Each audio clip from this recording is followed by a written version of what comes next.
Welcome in, have a seat. Kick back and relax, cause it's that time of the week. How's your day?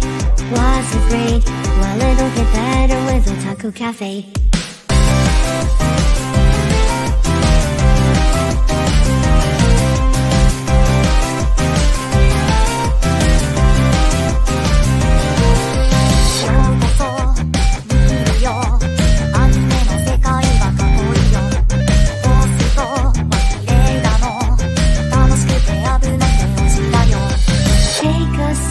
Nostalgia, let the memories bloom. All these stories in my head are gonna make me go boom. Kick back and relax, turn the volume to the max, bob your head until you're dead. Yeah.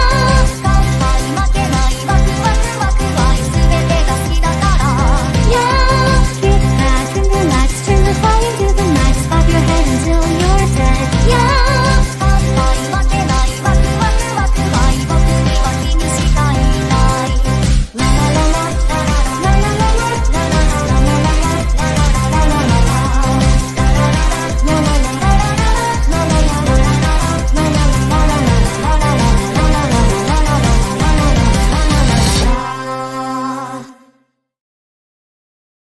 Gone by friends, and welcome to another edition of the Otaku Cafe, our weekly anime podcast, hosted right now on W10 Network and Dershi Radio. For the people that are joining us, I'm pretty sure those viewers are mostly from the Dershi Radio Facebook. Guys, this is Nerd Talk. If you want wrestling talk, come back around 10:15, 10:30 for AEW Dynamite, where they will go over the aftermath of Yes. blood and guts. Yeah, blood and guts, people. Also, I am Matt, your CEO and your head chef, and to join me, my other CEO and my bartender, with the MJF shirt, petting the pussy. Yes. Even how you doing? Same shit, different day. You know, could be worse, could be better, but we're here. Right. Yeah, we are here. We got another week of fun anime goodness. A lot of episodes happened. Per usual. Yeah, per usual. But cannot wait to talk about them as we go along. A lot of deaths, a lot of happiness, a lot of sadness. PTSD is the thing. Galore, yeah, all of it. PTSD galore. All of it. The gambit of anime and personal feelings, eh? Well, speaking of gambit, we also saw Deadpool. Yes, we did. We should talk about that because it was we could phenomenal. Yeah, the news is pretty light, so. Yeah, the news is pretty light. Let's bullshit about fucking Deadpool for 5 minutes. Why not? This was fun. It was fucking great, dude. I loved it. Bro, as soon as I saw Blade, I lost my shit. Yeah. Also, guys, real quick, spoiler warning just in case. Oh, yeah, too late. Oops. Yeah. If you do not care for spoilers or seen it, we can talk about it. If you are waiting, I would leave and come back in like 10 minutes. I wouldn't say that. I'm going to talk 10 minutes about it. Shit. But I was saying, we do got to get the ball rolling. But again, also, we got some delays from anime productions thanks to the Olympics. Oh, shit. Oops. I was updating our fucking things over here, the description, so we can put, like, including spoiler alert, the boys talking about Deadpool versus Wolverine. Man, I love that opening sequence. It matched Peacemaker from that show. I need to see it still, dude. Peacemaker's great. Yeah, that's all I hear is how Cena killed it. Yeah. Oh, no. If you like them in the Suicide Squad movie, it's basically like that. Yeah. Also, the cameos were a lot of fun.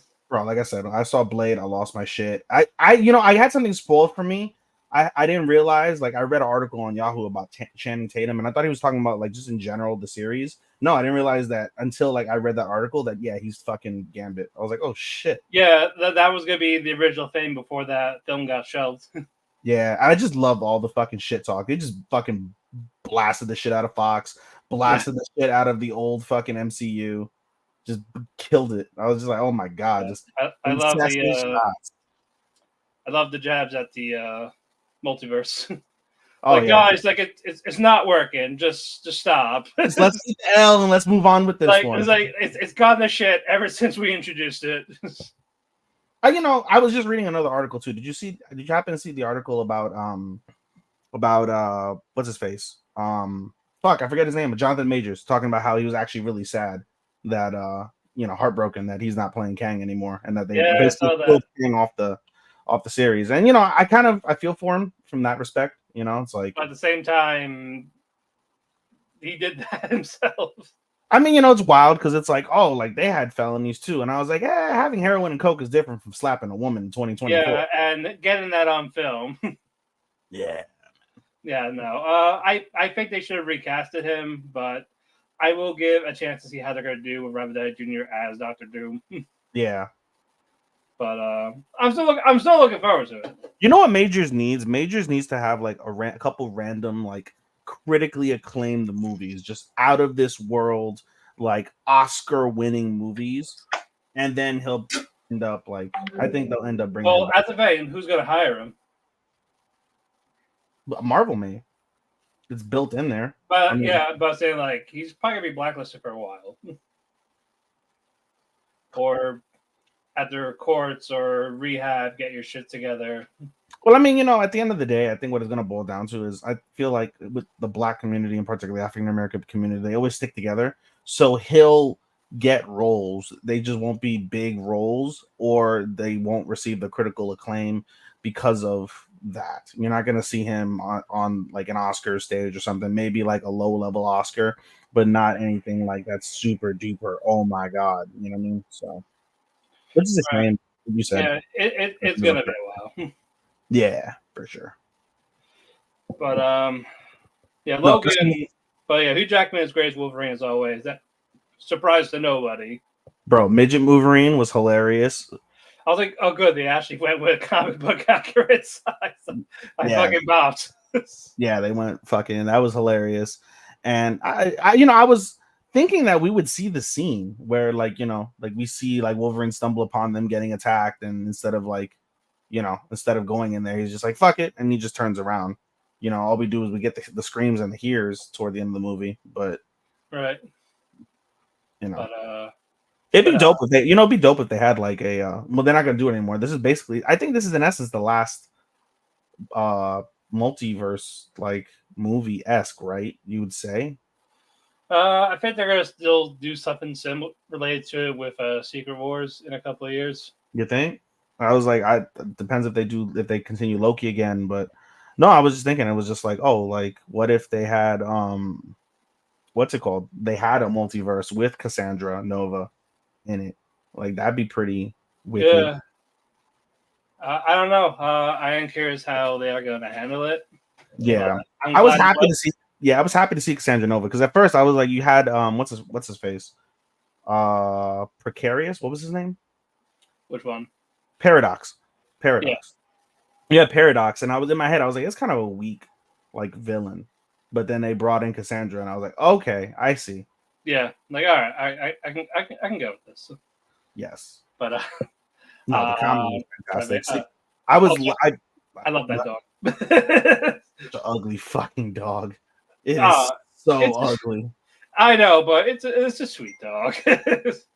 Yeah. I was like, oh, poor thing. Yeah. I also loved what's it called? Oh damn, I was just gonna say it and I forgot.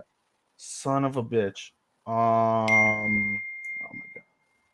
What did I was just gonna say that I loved, and it just completely like slipped my seeing Chris Evans as fucking yeah Johnny Fantastic.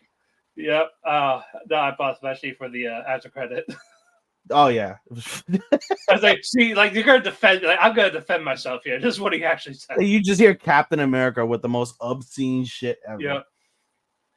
It almost had like, it was hilarious, but it had like, it was a positive shock value, like compared to like when you had like the English VA for Goku, like when he was just saying all that racial shit. Yeah. And the shock value was like, whoa, what the fuck? Captain America, drink your milk, don't swear, God bless America, just fuck you, like fuck this bitch. Bro, he went full Hulk Hogan fucking heel turn. Yeah, he went Hulk Hogan sex tape. He did go Hulk Hogan sex tape. I was like, oh my god. It was fucking brilliant though. But the fights were also a lot of fun. Like the chemistry is a lot of the people. Gore is always welcome. Love the gore. Oh no, the gore is welcome. I like the little car fight. I wish every fucking Marvel movie had that amount of gore that like Deadpool had. Oh, then like, it wouldn't feel like It wouldn't feel it would good. be Yeah. tiring. Like it's good. It's good for Deadpool. It's good for certain characters. Yeah, you can't see like Spider-Man or something Yeah, having no that. Spider-Man. Not really Captain America. The Ant-Man body was pretty cool. I was like, wow, they had managed to get an Ant-Man corpse and Yeah. fucking use it as a base. Okay, that makes sense. Yeah. Trying to figure out who else. It was nice seeing Elektra. Yes. I was like, all Where right, is she from? Because I'm not a huge comic book Daredevil. nerd. Daredevil. Daredevil. Okay, that was when I saw Yeah, Age. she was I in don't even the remember. she was in the Ben Affleck Daredevil. I don't even remember. It's been so long since I've seen Yeah. that movie. So I was like, Oh, okay, are we gonna get that Daredevil? Like, no. It's like, damn it. No. Not quite. The Ben Affleck does not want to touch that suit ever again. He doesn't want to touch anything ever again except a cigarette. No, and fucking yeah, he. I wish he was still Batman, but he won't touch that either because Josh Whedon killed his love for Batman. Bro, everything he just has no like. The only thing he loves, I think, is his kids and smoking. I think I call him the live action BoJack Horseman for those that seen that show on Netflix. And that I get those vibes from it. BoJack Horse, wow. Yeah, I was like, oh my god. But I love it. I guess an 8.5. Oh, I gave it a 9. But I would definitely watch this again. I'm definitely It's gonna. basically a 5-star rating according to Meltzer. Yeah, I'm definitely gonna buy the Blu-ray when it comes out. Yeah. And I'll add that to my collection before Blu-rays become obsolete in a couple of years. Basically, buy everything on Prime. Buy everything on Prime. No, like no, because I don't own it. Busy.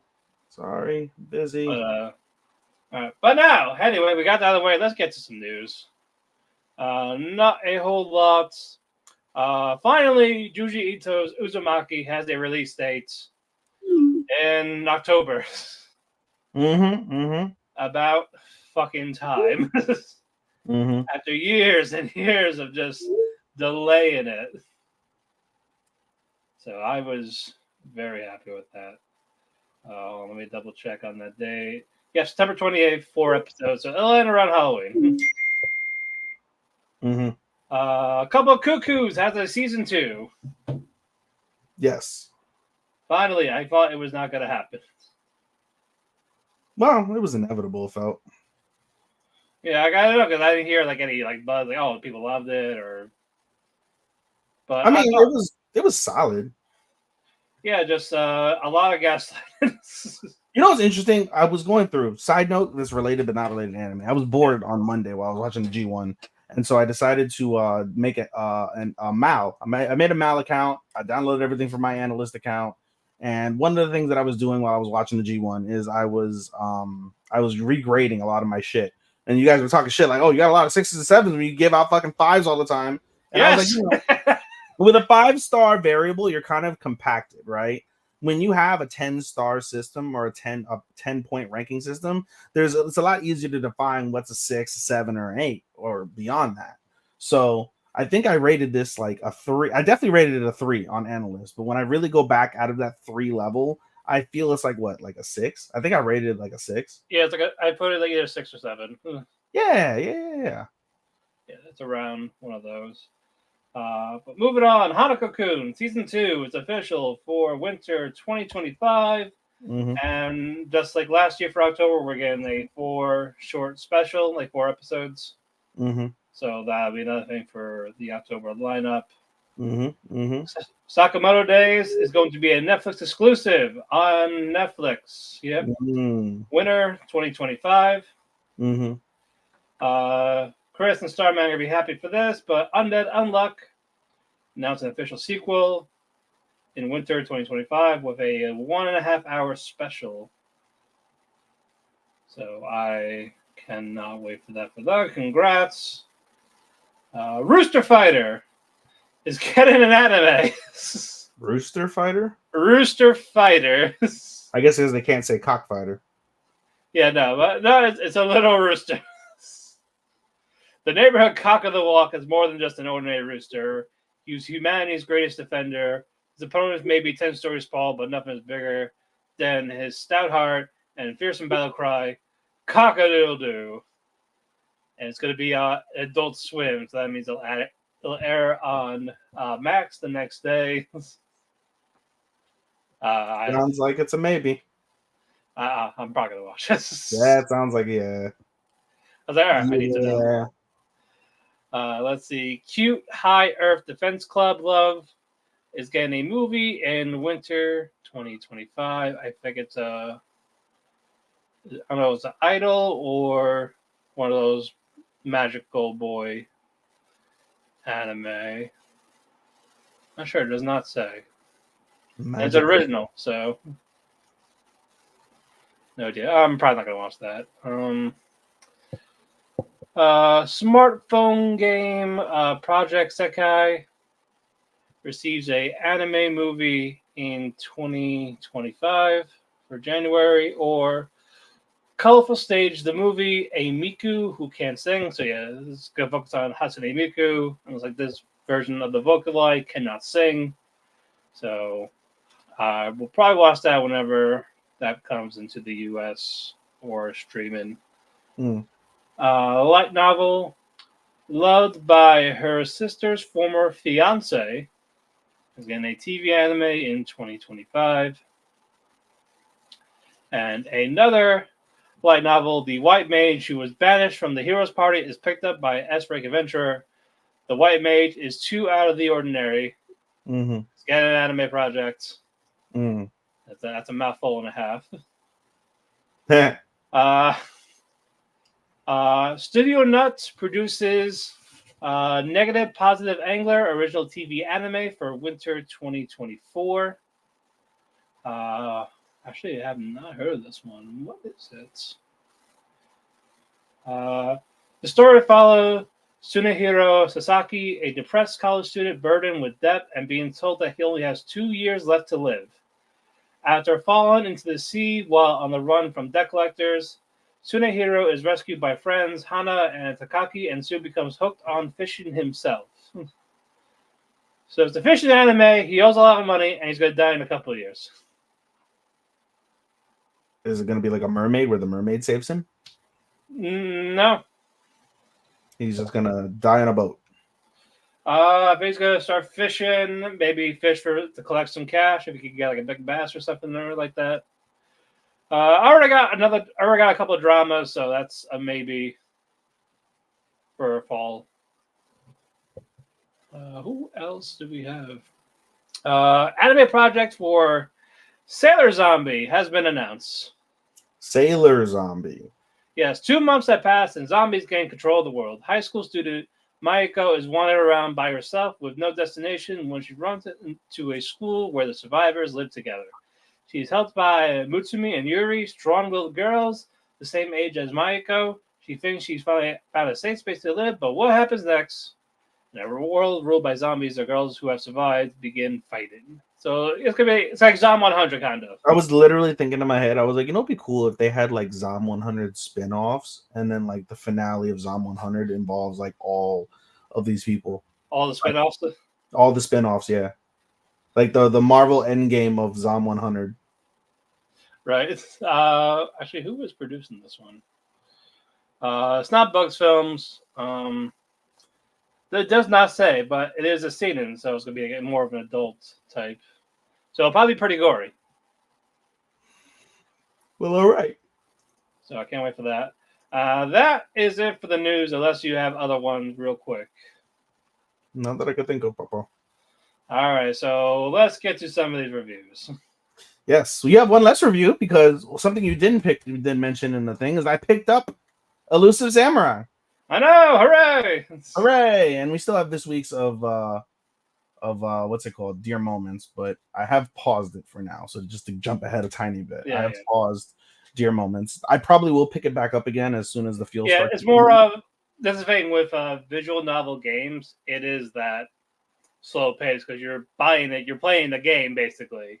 Yeah. The job's gonna happen is you're more of getting familiar with the characters and actually getting connected to the guy who hates everything. I don't like the dynamics right now. I know that you're not a fan of the useless characters. Mm-hmm. But again, that's it. She ain't bad. Just get rid of the whole discrimination type thing. Like when we get more of the character depth, she probably will get better. But we're still in the flesh out process. We'll summarize it in a little bit. Yeah. So in any case, for now, I only have 3 to review. So easy enough for me. We'll start off with Slime because this week's Slime was mid as fuck because it really felt more of like a rom-com or like a slice of life than it did an actual isekai like action type of anime. So Right. the anime really focuses on, I gotta get character names because we got some new characters that more than likely will end up playing some sort of decent part on shit. I mean, basically, it kind of focuses on Benimaru. Meeting, he gets sent over to the mountains to be a envoy to a particular, I guess, race that are in the mountains, and we kind of get the backstory of one of the characters. If I can find her name here, doesn't really say. This goddamn, there's so many characters in season 2. What in the hell? What in the blue hell? I have no idea what. No, I feel like they give me all the characters that have ever been on this show, and it's just such a damn long list. I don't have any of these damn character names, so it's pissing me off right now. All right, I'll summarize as best as I can. Basically, Benimaru gets sent over as a political envoy to establish relations with this mountaintop company. And along the way, he manages to impress 2 people. He manages to impress the princess of this I guess, clan, as well as her mother, who is the queen. We find out the queen is in ill health. And we also find out that the queen, about 300 years in the past, or so, 200 years in the past, something along those lines, once trained with Sakumo, who is basically Benimaru Shisho, as for anybody who watches the show. And so we kind of get this revelation that she wants Benimaru to marry her daughter. And Benimaru's like, whoa, whoa, whoa, can't give you that answer now, but I'll take it under consideration. Thank you. And come to find out, basically, as we go along in the episode, that daughter happens to be the daughter of Sakuromo. And basically, this woman I don't know how long exactly her development period is. She got knocked up by Sakumo. And basically, the girl's only literally 15 years old, but the woman herself is like 200 something years. And he's about 200 something years because they're about the same. So was she knocked up for like over 100 years? Like it doesn't make sense. Like how did this occur? We don't know. But basically we get Sakumo. He meets his daughter for the first time, ends up like praying protective dad, even though he wasn't a dad for the first 15 years. But now that I know she exists, I gotta protect her and be with her. And then we kind of basically see a harem ensue because of these other girls that want to be with Benimaru. And it's funny, but I don't really care. So that's that really for Slime. Kind of a miss episode, in my opinion. Moving on, something a bit better, in my opinion. Senpai is an Otokonoko. And this week's episode of Otokonoko wasn't so bad, honestly. It features really 2 stories. The first story features Ryuji falling deeper for Makoto and wishing he just had the balls to confront his feelings and be honest. And he wants to be honest with Makoto about them, and he struggles to do that. So we see them kind of like burgeoning and developing over time. The second piece, though, is the biggest one, and it kind of gives a thing like Aoi might be like asexual. Like we come to find out, basically, like she doesn't love anyone or really anything. And there's hints of it over the episode with Ryuji and his little sister about how the little sister picked up on that Aoi maybe faking it, as in faking her feelings for Makoto. And basically, we come to find out that that's the case. Over the course of the second half of the episode, we find out that her grandmother, she only lives with her grandmother. The grandfather's passed away. The father is basically an absentee father. Like he's around, but not really, because he's always doing research on whales, which is where we find out that she likes, whales. And the mother just abandoned them straight up.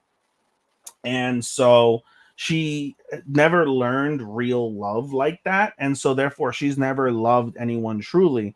But at the same time, because she recognizes more than likely that her grandmother's of old age, she's already lost her grandfather. She doesn't want to make her grandmother worry. And so she basically says, keeps calling Makoto her precious thing, saying that she loves him, she's going to be with him. But we find out toward the end of the episode that it really is all a facade. And she's basically forcing herself to like him. Like literally, the end of the episode is her cuddling her pillow and is like, "I love Makoto, I love Makoto, I love Makoto, I love Makoto," like trying to like force it, like jam it in her brain that she really does and she really wants to be with him. But in reality, it's not the case. So, I feel like I said asexual, but like, what's a better term for it? Because asexual means you don't care about sex whatsoever from anything. But like, what is the better term where you just don't have any romantic feelings? Like all that, like no romance at all. Oh, aromantic. Aromantic. Okay, thank you. Yeah. Yeah, so she definitely, it seems aromantic from that perspective. And so that's a very eye-opening like reality from that piece, in my opinion. Just the fact that like, she's again just trying to force it. A couple of the other things that happen in the episode, they all go to an aquarium and Ryuji and Aoi help Makoto get away from some neighbors that don't know that he cross dresses and would recognize his face. And then they do a study camp basically for about half the episode where we realize Aoi is just a terrible student and she sucks and is stupid. But yeah, the two big pieces is Ryuji basically wanting to be honest with his feelings to Makoto, and then the second is Aoi not being honest with her feelings for life in general and for people in general from that perspective. So interesting developments to be had from that piece. Right. And then finally, the last one that I have is Days with My Stepsister. This week's episode is pretty solid as a whole. They go back to kind of semi being normal, you'd say, in my opinion. But basically, it was fairly straightforward. The episode basically begins with, and I love this, it begins with introspective thoughts. And I love in the show that they do this a lot. They will vary between introspective thoughts that Saki will have and ones that Yuta will have. So this week's episode started off with introspective thoughts of Yuta, how he's basically coming to terms and rationalizing living with Saki and her mom, and basically saying that, like, in reality, right, you live a normal life and then your dad just decides one day to get married to a woman and you have no idea who she is really, and that woman has a daughter and you have no idea about who that woman is. And right. There's a reality of like natural siblings who grew up with each other or are actually related have a special skinship and kinship with each other, that aren't shared. But it's a weird dynamic because they didn't grow up with that. And there is the underlying reality that Saki is like the hottest girl in the class and has now, in the last episode, made a whole ass move on him and offered to basically fuck him. So like there is that like little introspective piece, but the majority of the episode kind of focuses on Saki struggling in literature. She just sucks at literature. And so she asks Yuta when he comes home at the beginning of the episode to tutor her. And he does a good job. He does an adequate job. But for the rest of the time, basically, Yuta's trying to think of ways to be a better tutor, to help her more. So he asks, Yuta ends up asking Saki's best friend for more advice on that. Maya ends up asking Maya for more advice and ends up asking his work senpai Shiori for more advice. And basically together, the two of them give them like a suggestion of why doesn't she listen to background music while she studies? That helps both of us study. And in particular, Shiori gives him a particular song.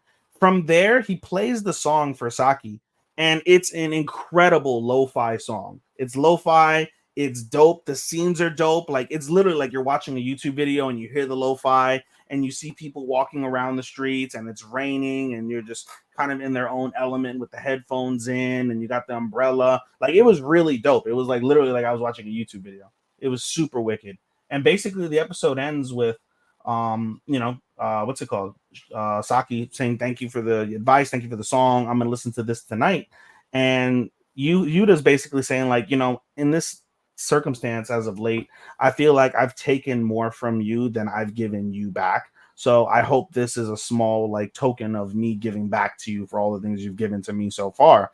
And Saki appreciates that. And the episode basically ends with Saki stopping in her tracks and looking back at Yuta and telling him good night, which is a pretty big deal because in episode 1, he does that. He says goodnight to Saki. And Saki doesn't really know how to take it and doesn't reciprocate because of the fact that Saki's been alone for many years. She goes to bed alone because her mom works overnights. She never had anybody to say goodnight to or cared enough to wish her goodnight. So now as we're 3 more episodes in, as we hit episode 4, she wishes him goodnight. And it's from herself, which is really nice from that piece. So that's the episode for that. And again, I absolutely love that this is still a consensus top 10 anime. This isn't your typical incest thing like we get with Alia, which I haven't seen today's episode, but we're back to it. That was funny. It's funny, but she's back to her bullshit. She's back on her bullshit. I can't wait to see. I was like, oh my god. Yeah. We don't get that with Alia. But no, it's not your typical like ancestral like anime. This is it's a very thought-provoking anime, which I genuinely think is one of the reasons why like it's in the top 10. Perhaps it lost ratings because of the fact that everyone saw like, oh, she wants to fuck him, and now there'll be less of that, but that's TBD on that front. I loved it. Alrighty, now it's time for my 6. Have fun. I will have fun. I'm gonna start with Mayonaka Punch, and this focuses on our shy vampire Fu. Mm-hmm. She's a singer. Mm-hmm. She was a singer. Used to be a singer. Mm-hmm. And she had a friend named Aya, who back then wanted to they were collabing again and everything. Mm-hmm. And of course, head vampire Yuki just said, "Well, you don't age, so people are gonna start saying stuff like kind of turn it down, like if they're gonna mock you, they know you're a vampire and all this." Mm-hmm. Like, oh man, it's been 50 years and you're still the same age. Like, they're gonna question you. They're gonna talk about you. Mm-hmm. Mm-hmm. So it got to the point where Fu abandoned her friend Aya on the stage, and that's why she's so shy, won't sing again. Mm-hmm. And of course, with Masaki, she needs ideas for videos, and try to get Fu to do a cover because she can sing well, and it's like no, I can't do that, I can't. Mm-hmm. But eventually, this leads into Fu looking for a friend. Mm-hmm. And it led to Fu going to a bar. And the bartender was speaking English while Fu was nervous, frazzled, what the fuck. And she sees Aya's guitar case hanging up on the wall. Mm-hmm. And the bartender's like, "Oh, are you a friend of Aya?" Mm-hmm. And we don't hear the conversation, but it seems like Aya has played at that bar. Mm-hmm. And is good friends with the bartender. Mm-hmm. But Fu was able to get that guitar case. Inside of it was a guitar and a CD. Mm-hmm. And obviously one Aya passed away because it's been years. In the CD attached to it is a pre-recorded video of Aya basically how much fun she actually had with Fu. Mm-hmm. And I don't hold any grudge against you from when you ran away and all that. I still enjoyed it, and I hope you're still out there singing to people. Mm-hmm. And this made Fu cry. It's a nice emotional thing. And so Fu decides to do a song for the video and dedicates the song to Aya. And very nice song. Very nice song. Get to hear it all. So good progression for Fu in this one. I thought it was supposed to be a comedy, but why are you tugging the heartstrings? I was it was nice. You get those from time to time. It's not always comedy. Very nice episode. Enjoyed that. 2.5 Dimensional Seduction. This is okay. Rirista and Okamura, they're going to the cosplay events. So basically what they do for these is the character could dress up in the cosplay character, and they sell stills and all that, photo stuff, they make money. Yeah.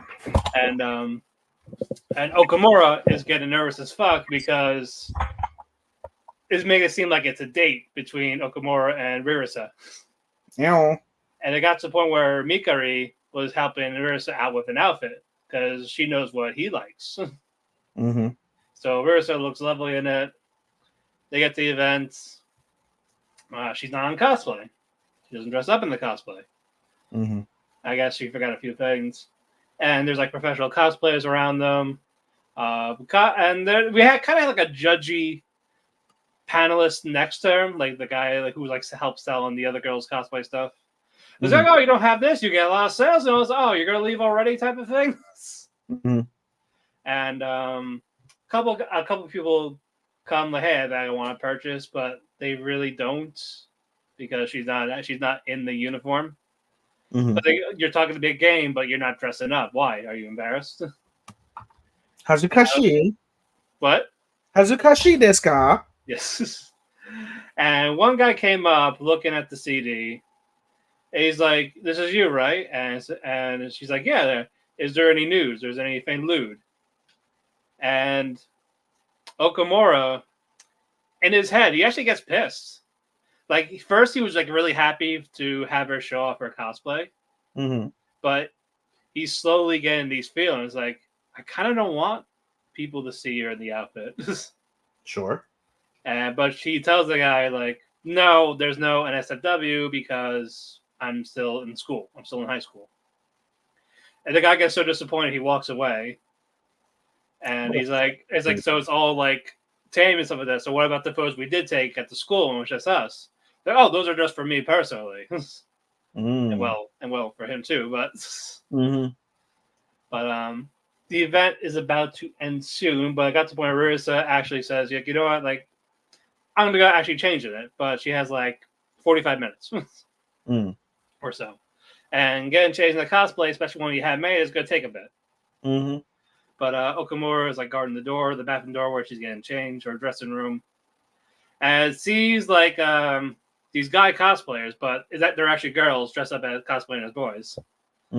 So the three girls were actually laughing like, "Oh, this is actually cute because he cares for her." Like that's funny. Like you're all right.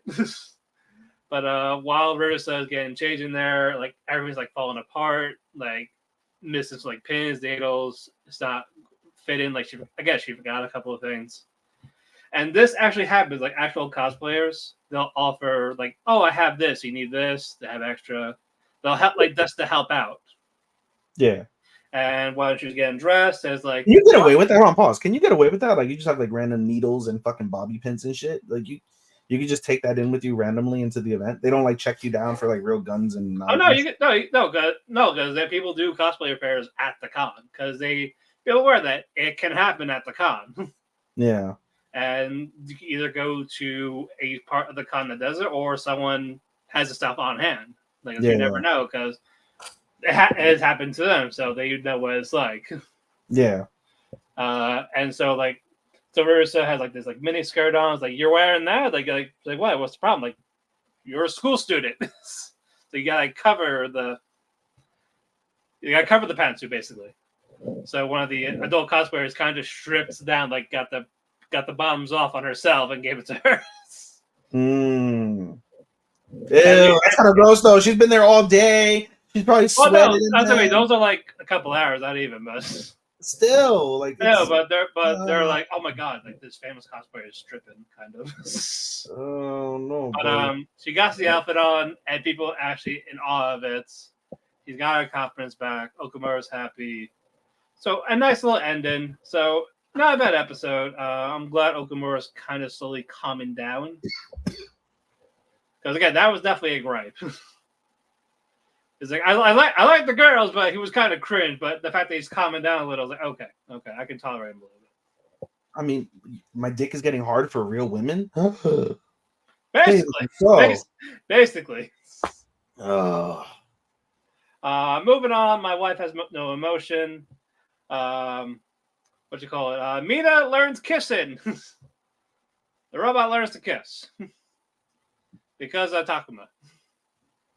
Because first, what do you call it? Had a fever type of thing, and she was like talking. And for some reason, I forget what brought it up. Like talking about like what a kiss meant in terms of because he's trying to teach her like these emotions ordeal. Why do you want to fuck the robot? You can fuck the robot. Why? Why not? Can't say no. Oh my! Would you fuck a robot if you could, Matt? Yes, absolutely. It's not a typical vagina. I bet. Look, there's so many features you can do to it. It can vibrate, it can squeeze, it can make it warm, it can make it cold, it can vibrate, it can do all these things. Oh, God.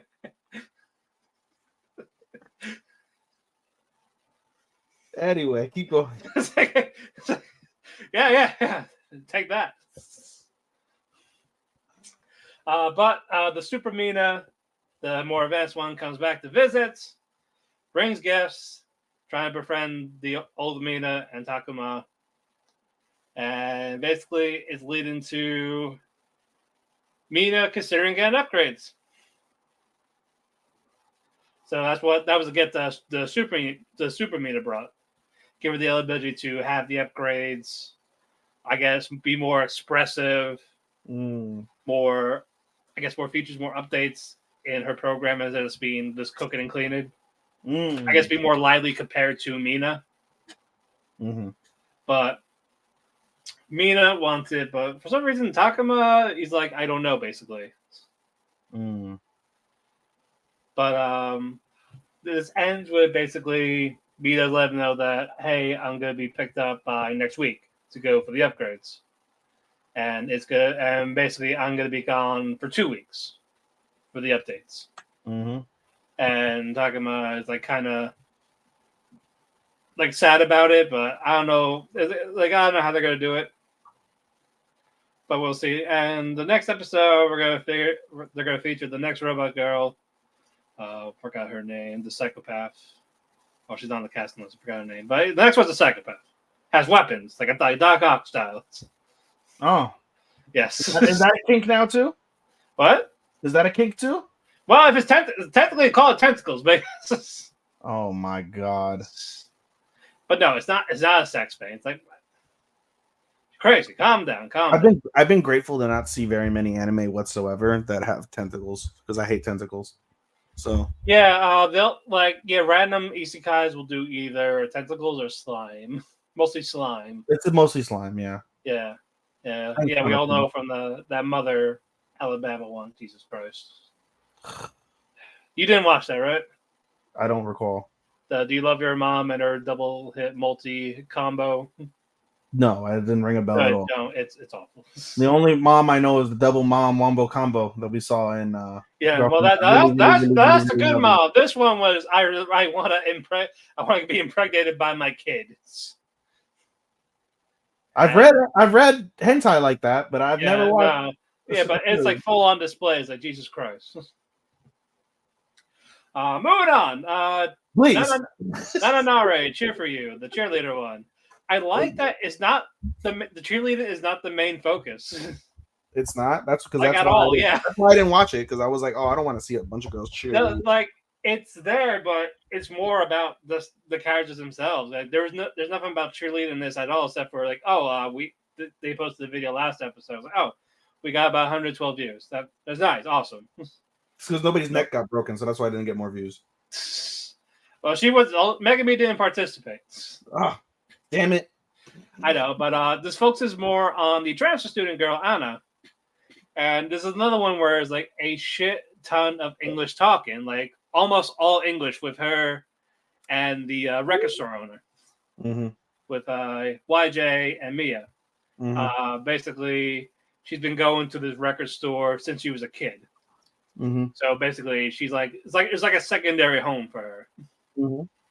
And she wanted to get some records and all this, and she found out from YJ that he's actually getting rid of everything because she wanted his record player, like to borrow it. Like, oh, you can have it. Like, oh, why? Like, well, I'm giving everything away. I'm leaving, basically. Sayonara, bitch. But basically, a music company is going to basically buy my shop. So all this whole collection is going to be gone. And this made Anna upset. Like she doesn't want this. Again, so many memories. And Nodoka was talking to the girls about like how Anna was like very. I don't know, it's capoeira. So she was like, even as a kid, like she would do like the breakdance type kicks because she heard people talking shit about her. This is like grade school. So like, okay, she could fight even then. Like, awesome. She could defend herself, type of ordeal. It's so wild seeing capoeira because it's like it's obviously made from dance, but yeah, like if you get caught by one of those fucking kicks, you're probably gonna dead. Yeah, that was like a fucking Eddie Gordo from Tekken. That was his whole style. Like, holy shit. But it's always like hit or miss, especially in real life combat. You'll see that in UFC. You'll see guys with capoeira backgrounds, and like almost always they never hit anything. Yeah, it helps them with dexterity and fluidity, but it doesn't help them in terms of actually doing a literal capoeira move. Like if your opponent gets like caught by one of those, he's probably low level and doesn't understand or expect it. Right. Anyway, I digress. Well, no, this episode ends with Anna thinking that she has an idea to make YJ and Mia stay. I don't know if it's gonna happen, but she's going to try because again, it was her home so much. She has so many memories there. She hates to see it gone just like that. Mm-hmm. So, cannot wait for that. Move it on. Let us go with Suicide Squad. Oogie. Even in this Joker, even when Joker is not in this other world, he still strikes fear in the people. Why is that? Well, hold on, let me get the. Well, first, Suicide Squad got back to where they were with this Elf Village type of thing. Get payback, and take out Finker. And so, Peacemaker has this whole out plan. Like people are gonna sneak inside, like Harley Quinn and Clayface. Clayface is gonna disguise himself as the Finker to distract the Samurai girl. Mm-hmm. And Peacemaker is going to torture one of the other elves after capturing them. And he actually does, like, stabbing, breaking fingers, smashing his fucking face. Even ripping his hair and have it as, like, a wig. It's like, oh, you're not going to blend in as the elf. You're too muscular. So he takes his own helmet off, gets his yellow in like a wig, puts it on, looks fucking fabulous. But if John Cena was the voice actor, I might have watched. I would have switched to dub if it did, but it's not. It's not. Okay.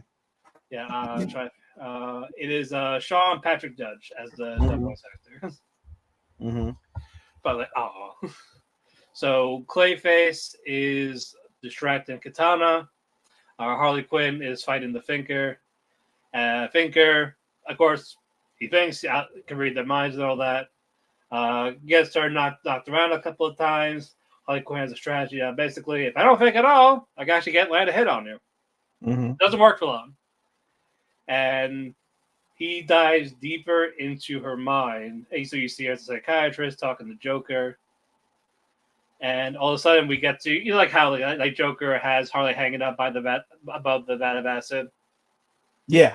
Yeah. Now it's Finker being held in a psychological trauma thing. So you see Joker and Harley like staring at him, like laughing, smirking, like fucking melting Finker's mind.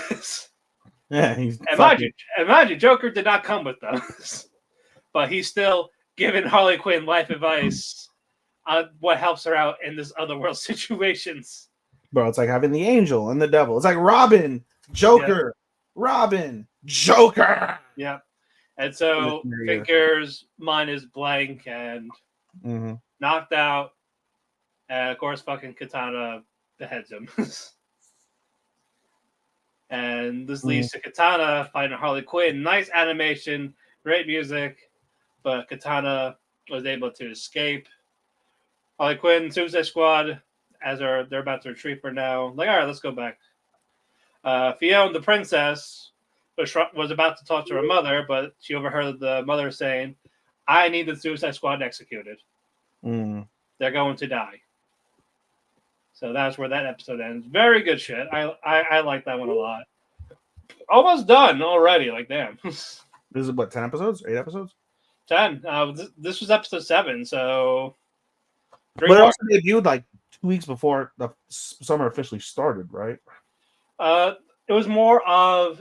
It was around the week summer would start, but the first free episode aired on the I just dropped. That makes sense. Yeah. I want to ask you this because I was curious because I did see a couple posts on Suicide Squad, just general posts, but it made me think, right? And I was like, what is I guess DC or whoever's making, what's the purpose of it? Is it capitalizing on the fact that Suicide Squad is outside of Batman and Superman the most like desired part of the DC franchise? Yeah, basically after the rebooted movie and Peacemaker both being hits. Yeah. It's like, all right, we're gonna go forward with this.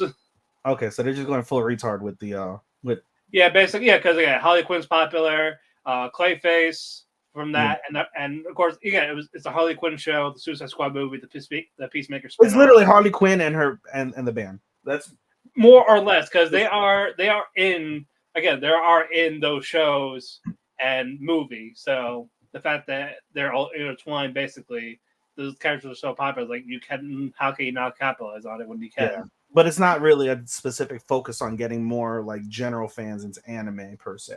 No, because this is more of WB diving into experimenting on anime going forward, because they do plan to do more anime. Is this made in Japan?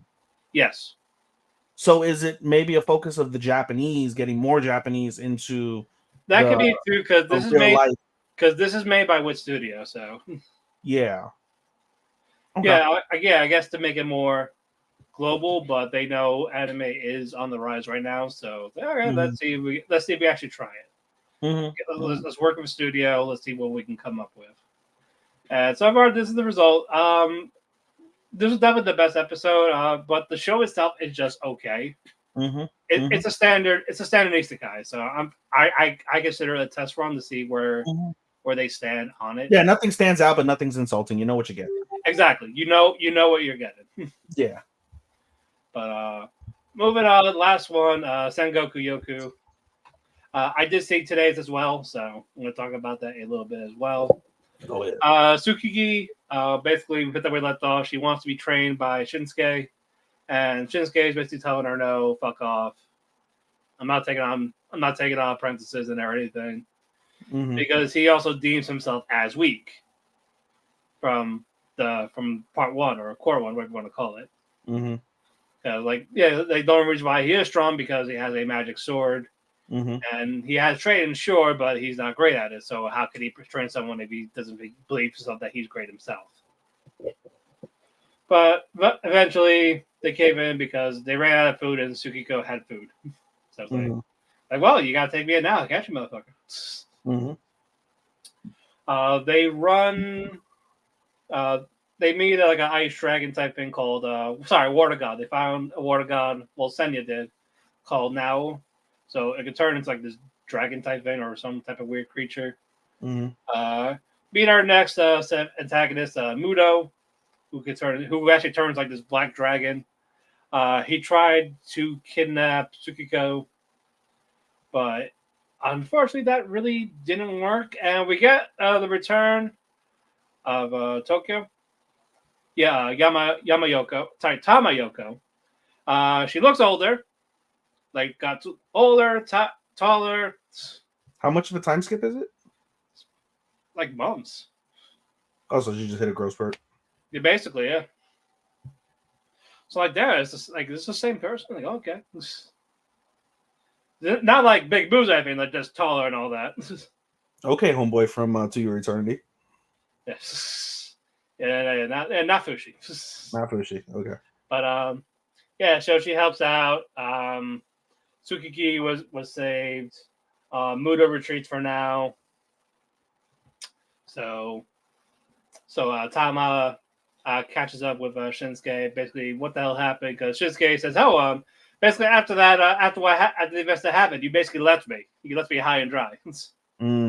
She's like, well, shit, because I honestly didn't expect you to wake up." And so I went back to training with the illusion god and all that. And Shinsuke talked about why he's traveling because the mountain god gave him a task to basically bring back Jinka because we don't know where he is, went missing. They're going to train him for like 3 months. And if he does this, they'll bring Shakuyaku back to life. The girl he had a crush on. So he's awful in this training, doing horrible. And during that training, Senya is like captured by the mountain god. Mountain god was basically going to steal him away. But Shinsuke took Senya and they ran. And that's when they got knocked out. And they woke up at this village that where we are now for part 2. Senya has the amnesia. So basically, he caught her up to speed. They part ways again. Senya is interrupted by another one of the deities. Starts to attack him, and it got to the point where basically this deity was begging Senya to kill her. Like she can't take it anymore, type of thing. And Senya, in his head is like, why is it always me? Because he wants to be like a normal human, even though he's not. So every time he tries to, people forced in to kill Mm-hmm. or make him kill, even if it is a mercy kill. Mm-hmm. So when Shinsuke got there, Senya is like above this girl's lifeless body, Mm-hmm. and he's like, "Why do I have to keep doing this type of thing?" Like, he's like heartbroken, flabbergasted, like he's like lost, basically. Mm-hmm. Doesn't know what to do. Mm-hmm. Like he doesn't want to be like that's his entire purpose in life. Mm-hmm. So, and there, solid episode there. Definitely a little better than part one already. Mm. So, can't wait for more of that. That is it for me. Fantastico. Fantastico. Let us start with the one you have on pause, Autry. Very well. My dear moments. Finally, they're going to school. Yes, they are. Yep. So Natsuki escorts Archery to the school, but not so fast. There's these three little shits. I mean, children. It's a hitman. That guy over there. Yes. Like he's got a gun and all this. Like what? Has his cane like playing along with He's this. got a gun. Yeah. Yeah, our Kevin Nash. He's We gotta go. got a gun. What the fuck, Eddie? Yeah, the kids run away, and Natsuki, he's playing along still. Like, Archery, just chase him. Chase him. Do it. Yeah, so she just follows them. Because yeah, she's high performance and all. Yeah. They retreat over water. Like, oh, you can't go. Humans can't go for the water. And Archery was like, she was about to jump like a leap of faith, and Natsuki just like, no. But they're going into the school. Of course, Minamo is happy as hell because, oh, you're in school finally. Yay. Mm-hmm. But turns out she's also the teacher. Because all the teachers are not there. Mm-hmm. Basically, abandoned ship. They're up on the mainland. Mm. So, fuck all ordeal. So they go back at the house. Audrey, Natsuki, Minamo. Audrey tried to burn down the boat again because she can't cook. Of course. Yep. And so she convoluted this detailed bullshit story as to why she cannot cook. Like, oh, I was originally a battle droid. I got damaged during the war. And I stopped killing because your grandma saved me. And Natsuki also was like, so, can you lie? Yep, I'm high before, so of course I can lie. Fuck. It's like, fine, if you're a battle droid, attack me right now. It's totally fine. Totally, it's all fine. Yep. Just do it. It's like, oh, rocket pot. No, I could have killed you. I saved your life. It's like, Mm-hmm.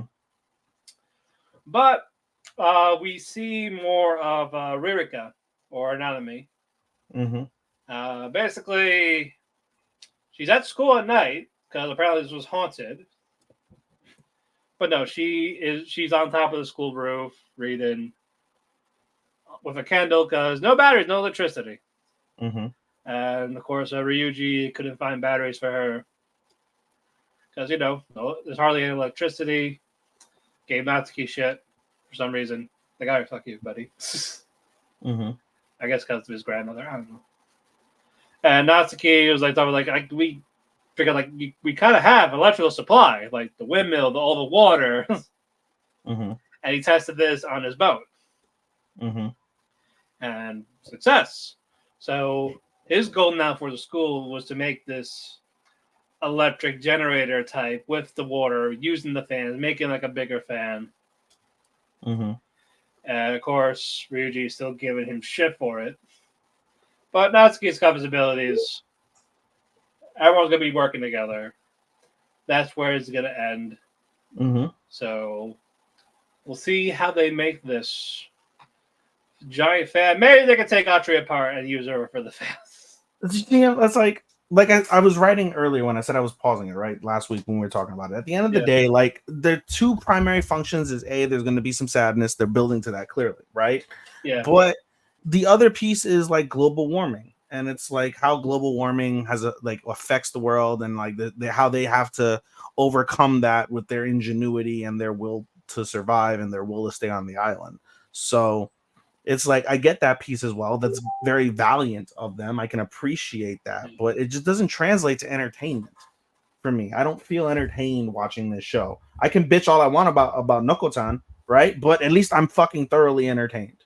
I can't deny that I'm not, right? So it's like that's kind of how I feel. I'm not entertained through this. And I hit 3 episodes and I'm like, you know, it's like I was gonna pick up Samurai anyway, right, as my binge, and so I just flipped it, right. So I'm watching Samurai week to week now, and then this will probably be my binge unless you guys tell me like there's no real direction and they just drop the ball. Then I won't bother. But I anticipate that won't be the case. So this will end up more than likely being in my like end of season binge to catch up. Yeah, I'm gonna predict by episode 5 is we're gonna get to the actual antagonist, the meat of the matter. We'll learn more about the global warming. You know, you're saying that because you know already, or you're just picking. I know of certain characters, and I know of the one that is the antagonist, especially towards Audrey. So, but I have not played the game. But if I do like it, I might play the game. We will see. But it's just more of I feel like it's going to happen. I don't have time because it's like I want to play, especially after this season. I want to play Nier. Spoiler alerts, our main event. If you can't tell by the background, it's so good. I want to play it. I just don't have the time to. So it's like, that is definitely an investment. So, but no, I hope you do. So, moving on. Let us go with Spice and Wolf, and also this one is going to be on break next week. Boo! What a cock tease, especially after the end. It's like because Olympic schedule until the 11th of August. Crazy. Yeah, this was more of Kraft putting his plan into motion. Who did he talk to first? Was it Mark again, or was it someone else? Mark. He talked to Mark first, and I gave him the idea because basically Mark gave him the idea about there's one place that they haven't touched. Yeah, basically the Alchemist. And then he speaks to Batos after that. Speaks to who? Batos. Is that her name? No, Batos is the intermediary that he met Homegirl through. Oh, okay. Yeah, talks to Batos. And basically he wants to make the stock market crash with this pyrite. But he was given that. Well, when you do see the Alchemist say this password, what was it? I want to buy like a chest of feathers or something like that. Yeah, it's like a chest of feathers, a box of white feathers, something like that. I think it's a box of feathers. A box of white feathers. Because like he goes there talking to Diane. I believe that's her name. Yes, Diane. Yeah, Diane. Or Diana, whatever. Either way. Yeah, Diana Rubens, yeah. He says the thing, tells her to come inside. Dion. Yeah, and she even says, like, oh, by the way, I already have a buyer for my stuff. God damn it. But she says, although I'd rather give it to you. Not this other person.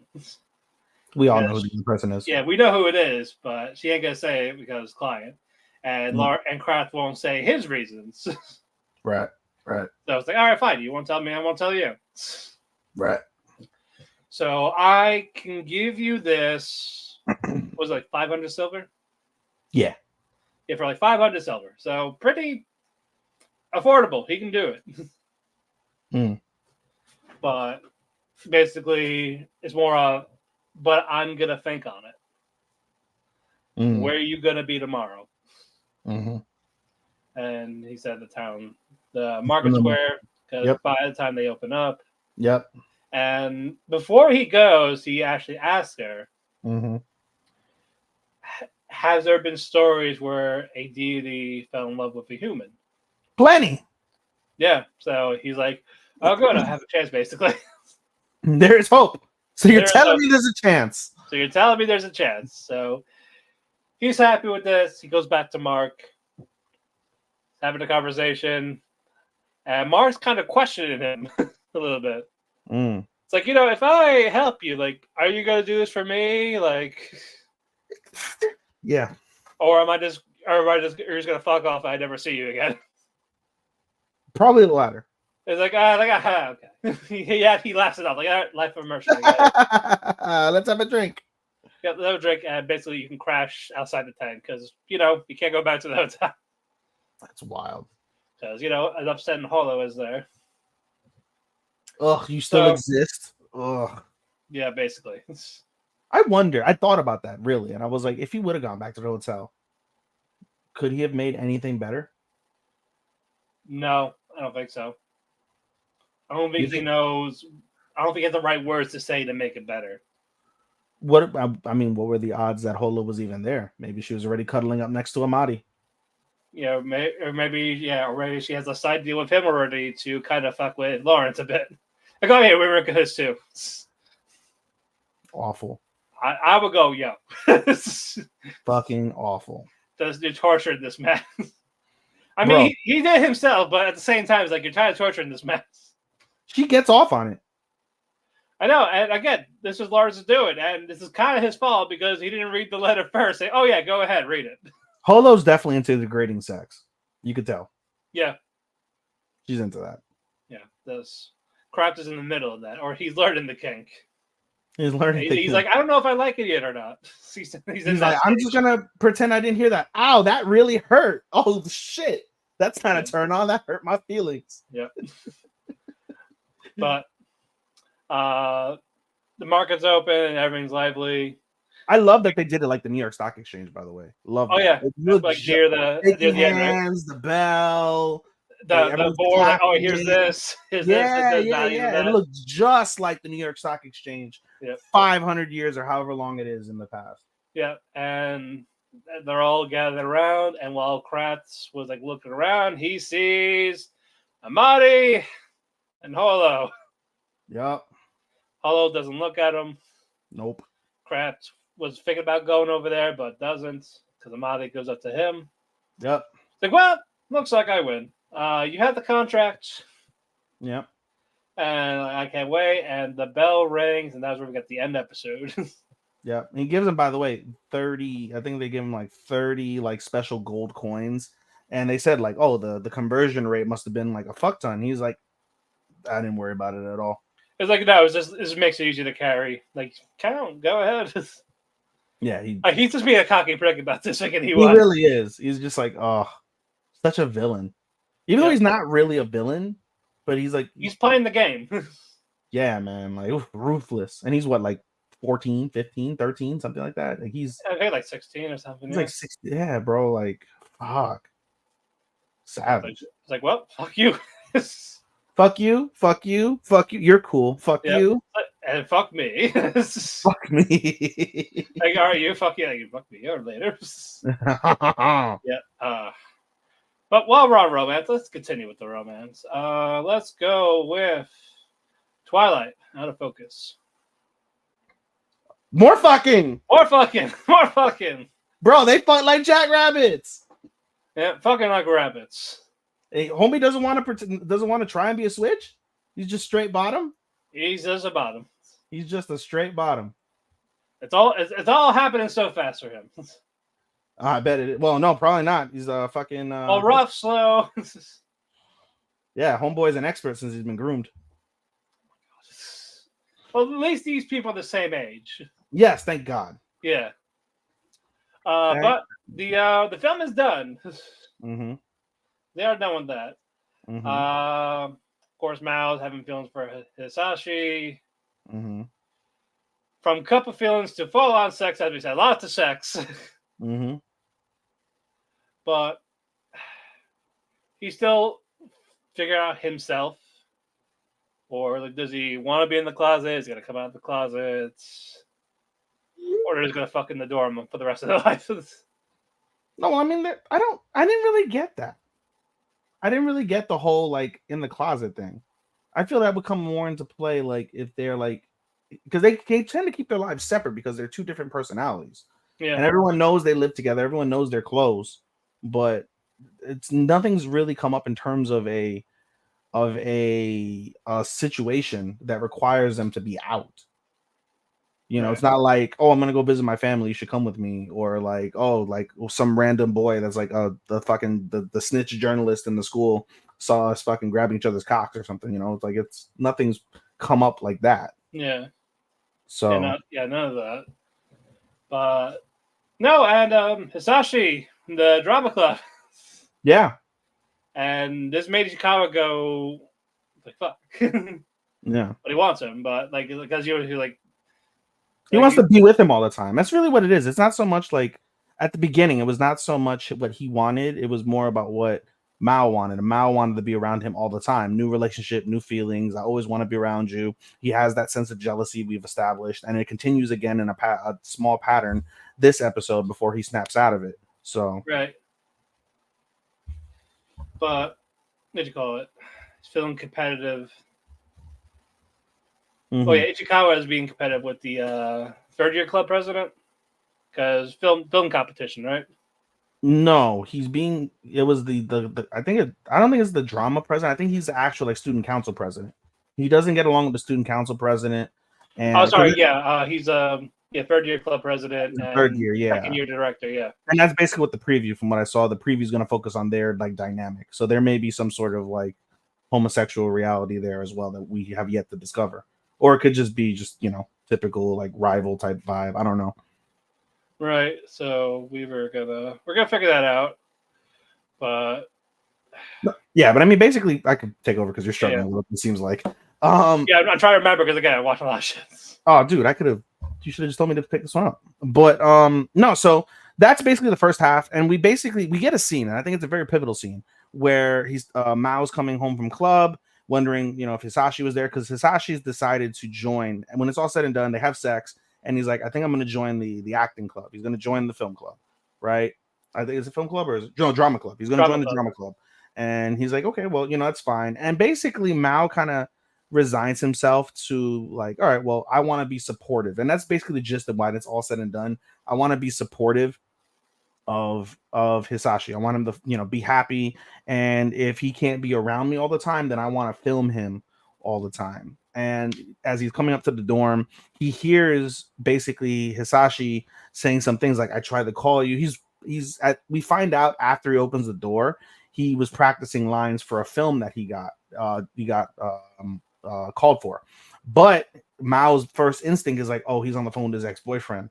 I don't want to intrude, but it pisses me off that he's still talking to him. So he opens the door. They see that. They, kind of talk about it. And that's when things end up getting more hot and heavy that we don't see that piece, but pretty sure they fucked.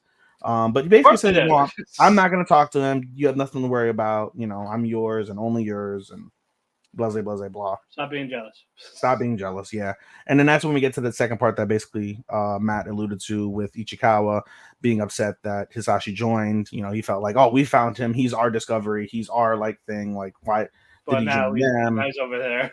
Yeah, and then that's where we see like a little rift between the third year student council president and Ichikawa, and that basically leads into the preview. I believe the title is like Ichikawa's struggle or some shit like that, and we're going to see basically a power dynamic between the two that may spiral into something deeper or more convoluted or complex, but TBD. This is easily one of the best romances out this summer. Gay or straight? Right now, yes. Yeah, right now this is gay or straight, one of the best romances that's out there. Well, speaking of dramatic romances, Indivisible by twins. Did you see today's episode? I did not. Oh, I can't talk about it, but whatever you summarize, it gets 5 times worse this episode. Riera was cooking with the pep talk. Yes. Nobody can bring happiness to others if they are happy themselves. Yep. And, let her cook. I think you're the more attractive one to the assist and all that. But, man, Riera talking to his buddy here. Let her cook. Let her cook. But it's clear that Rumi still has feelings for June. As day. Yeah, clear as day. June is talking to Moriwaki, or is that the friend's name? Look. Moriwaki Toyoshige. Toya. We'll call him Toya. I was gonna say you can call him Toyo, or you can. I mean, he calls him fucking Shisho, like Professor, the Professor, because he's the Professor of hentai, as we come to find Yes. out in this episode. Yeah, giving June all this, like, man, you're lucky you got these two. You got the girls, bro. You got, like, and they're twins, man. Come on, that's right. Let her cook. Uh, Let him cook. yeah, let both of them cook. Yes, but then we get the revelation as we come to find out that his best friend Moriaki basically asked out what's her name? Naori, and was rejected. And he tried, just he kept getting rejected, whatever. But they're cordial, they're still friends, things of that nature.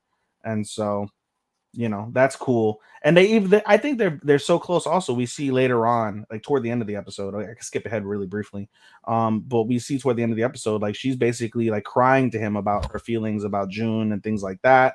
And he's there, just he's not even trying to be like perverted in that instance. Like he really is supportive, because he's basically trying to play Switzerland. He's direct in the middle, like, yeah, that's my dog, and yeah, I've loved you, so I can't really say much, but I'll be there for both of you when you need me. And clearly she needed him in that instance, and she's just crying on his desk, like venting to him about what she feels and stuff like that. So, oh boy, but while they're there, at least in his room, June and the professor, yeah, porn, lots of porn. He's got a whole what's thing of porn. What's a rom-com? What's a rom-com without a fucking perverted dude, eh? Yeah, it's fucking good. And but the best part is, like, wait, dude, these all look like Naori. He's like, you didn't know? My goodness. Like, bro, my best friend is jerking off to like girls that look like my girlfriend. I was like, why? Why is this happening? Because you were dating fucking what's her face? Rumi? Rumi. Yeah. But speaking of June and Rumi, yes. Jesus Christ. Yeah. They had that heart talk. June talking about his feelings towards Rumi, and Rumi talk about, like, why did you say that to me now? Like the whole love me thing, like you love my sister, that's why I broke up. It's like, yeah, I had feelings with Naori, but the fact that I dated you, I actually loved you. So now he's conflicted. The twins are going to be like, what the fuck? And of course, at least Rumi getting upset and kind of snapping at him for this. Like, you're an idiot. Yep. But what can you do, Ethan? Well, I would love to tell you what you could do, but I can't because you haven't seen the episode. Explain what they do. I'll give you this much. Yes, at the beginning of the episode, we continue on with Rumi and June. They talk it out. They come to an understanding. It doesn't make the situation any easier, but they do come to an understanding. And then the focus shifts towards Naori and her deciding what's the next steps in the relationship. And June, throughout the majority of the episode, kind of, I don't want to say anything else. That's fine. Yeah, I'll shut up on from there. But yeah, so a lot of the focus goes on like the true feelings that they both have, and then the finale of the episode, bombshell. Right. But no, I can't wait to see. I can't wait to see today's episode. I'm going to watch that later. Yes. Let us go with Roshi Dere, our next romance. All right. I saw today's. That was hysterical. You didn't yet. I did not know. Yes, and the dub came out, and the dub for that is honestly kind of hilarious, but especially with the sister. Hello, my brother. Yeah, that was in the sub, and the dub it's Ohio, my Oni-chan. She said the reverse. Yeah, they said the reverse. That's clutch. That's really good. No. I can't talk shit. That's really good fucking dubbing. Yeah. But yeah, fuck communism. It's another Wincest show. We have a few of those apparently. It's a thing. What? It's a thing. Yep. Oshinoko, this everywhere. Oh man. Stop it. Wait till you see today's episode of Oshinoko. I should have, but no, I didn't yet. It was I'll skip ahead for 2 seconds and tell you that this episode of Oshinoko is probably the best episode of the season. Right. Good. All right, but we'll get to that in momentarily. But Masachika really does not want to be in the student council. Like Nope. they're pulling his arm, twisting his leg, whatever he I wants. think early on in the episode, he's just saying it just in defiance now. Like he probably wouldn't even mind if they weren't so on his dick about it. Yeah. But because there's so much on his dick, he's like, no, I'm just doing like I really don't want to now. Yeah, just on principle. Fuck you guys. Fuck you. Fuck you. She's cool. She's also cool. Fuck me. But Toya is the one that tries to help convince him. He does a good job. Yeah, like, you're just a remarkable guy. And whatever your motivation is to join the council, whatever it might be, don't feel bad about it. It can't be worse than mine because I only did it to impress a girl. But we'll skip ahead for that part. Like, he has a condition. Yes. One condition. And we'll get to that in a bit. Yes. But Isla, is that how you pronounce it? Isla? Who? Anya? Not Anya. Fucking Aisha? Alia? We'll call it Aisha. Wait, you talking about Alia's sister? No, the actual girl. Alia, yeah, it's Alia. Alia. Yeah, Alia is dealing with the baseball and soccer club. Yep, they're beefing. Yep, they're beefing because they want usage of the field. And now the fact that was it like soccer doesn't get more love now that they need practice because they actually made it to nationals or something like that. Mm-hmm. And baseball's like, hey, we need this all year round. Season's about to start. Yep. It's like, fuck your sport. No, fuck your sport. And Alia is like, he's really trying to be the peacemaker of it, but just has not. It got to the point where she's kind of having this little breakdown. And she spoke in Russian, calling for help. Yep. But Masachika came to the rescue. What was that? To the rescue. Yep. Of course, you heard her speaking Russian on the other side of the room. Like, I'm not going to come in yet. I'll wait till she makes a mission. Yep. It's like, this way, like a superhero entrance. Yep. But he came in, he diffused the situation, and basically had told one of the managers to like, hey, how about you go with the other sport, help manage them. And I believe it was soccer that got the school field while baseball got the other. Yes, because baseball has a smaller team. Yeah. Than the soccer. And soccer. Yeah. Baseball kind of like the baseball team lost, but as we find out, the head of the baseball team, he didn't really lose. Yeah. Because basically, as we go along to that little tease, Alia's like, how did you convince them? And he's like, oh, I already knew like they were going on. You're like, oh, you were staring at the manager the whole time. She's like, yeah, because unbeknownst to you, the manager of the soccer team is dating the star of the baseball team. So everybody gets a win-win. You get dates, like the manager and her other managers help the baseball team out.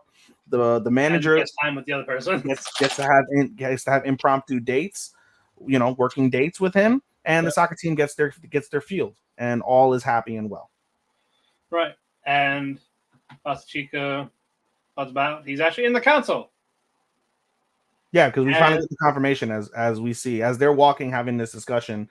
We see our other main player, Toya, and I was like, "So, did you decide?" And he's like, "Yep, I'm in general affairs." Yep, on the position of he helps Alia become student council president. But we don't get that actual condition yet. What happens is after they wrap up everything, he has to get a form. He gets the form. He's like, "I'll bring it back tomorrow." That shows that he's an official student council member. And then they end up having a discussion basically, and Alia basically says, like, are you really going to join the student council? And he's like, yeah, I am. And he's like, are you really planning to well, let me phrase that. He asked, like, are you really joining the student council? He's like, yeah. And she's like, are you doing it to run against me? And he's like, well, are you still planning to run? And he goes, yeah. And he's like, all right, well, what's it called? How about this? I will help you be the student council president. Yep. And of course, this made her go doki doki. Yep. And all of a sudden, she ruins the moment by going, "You're thinking about other girls now, aren't you?" because he has a flashback of his childhood best friend. Yep. Oh, And of course, stupidly, he says yes. He gets slapped in the face. Yep. Okay? And a kiss in the cheek. and as they walk home, a kiss on the cheek. But there was one part that we skipped over.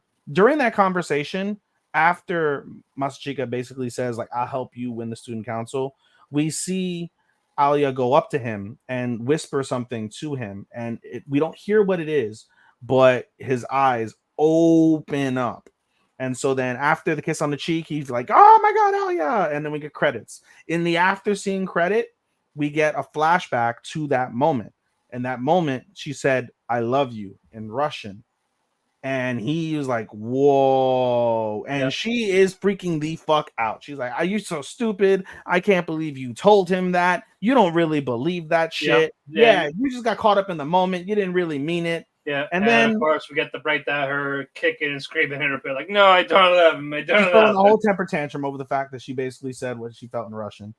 And then as we go along, after her tantrum's over, her sister comes home, and her sister is like, "Hey, I met Masachika-kun, and he's a really nice boy."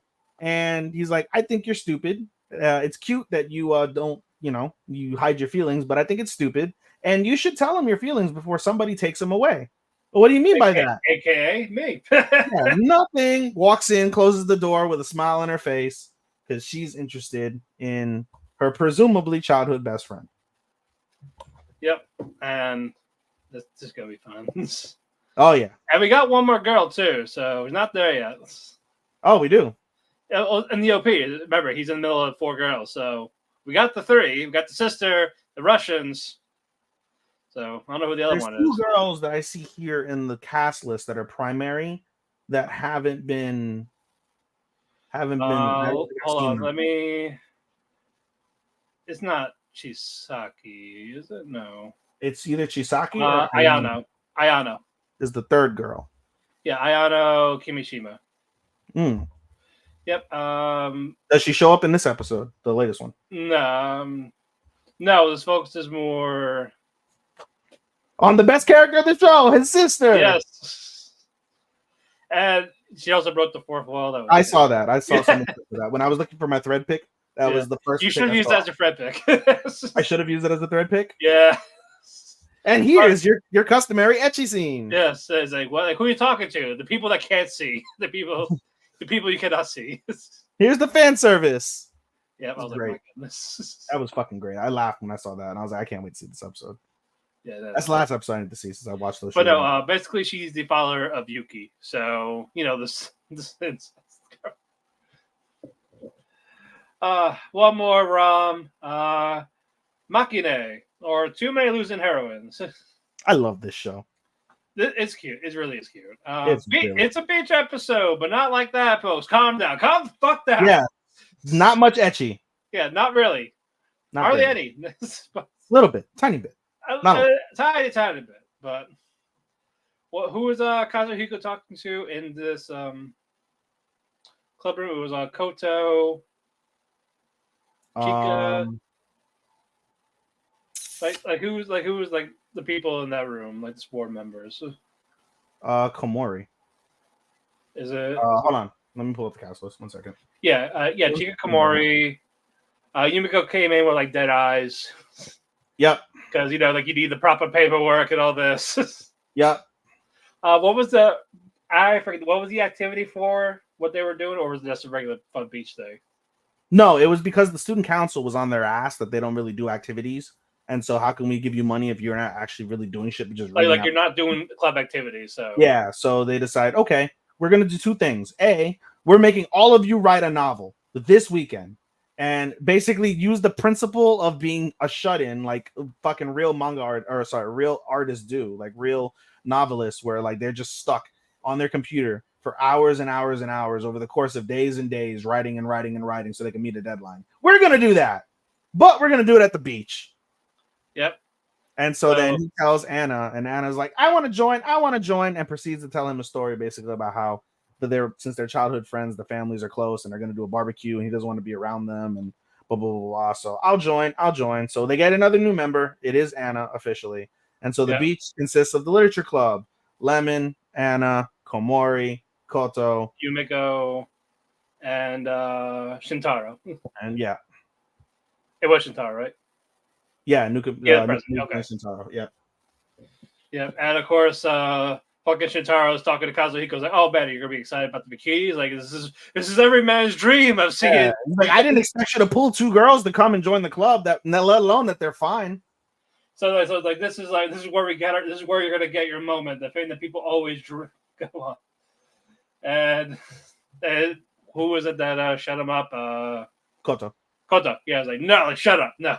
Shut up. Yeah, shut up. And he's like, where's your bikini? Damn it. Yeah, for real. But they do that. They're having fun at the beach. Yep. Anna's fine. I love Lemon. I just have a thing for dark skinned girls. She's so hot. Yeah, Lemon's fine. Kamari ain't bad. Anna She wore her school uniform. Anna's very dense. She is. But But charming in her own way. Yeah, what were you saying about Kamari?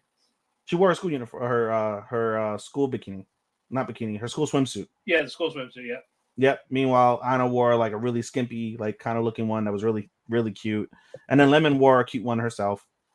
Right. And Koto was just normal. She wore one piece, but it was elegant. So yeah, more like it was like a black one piece. Yeah, it was a black one piece, but it was very elegant. Yep. Shows off her curves, figure. Right.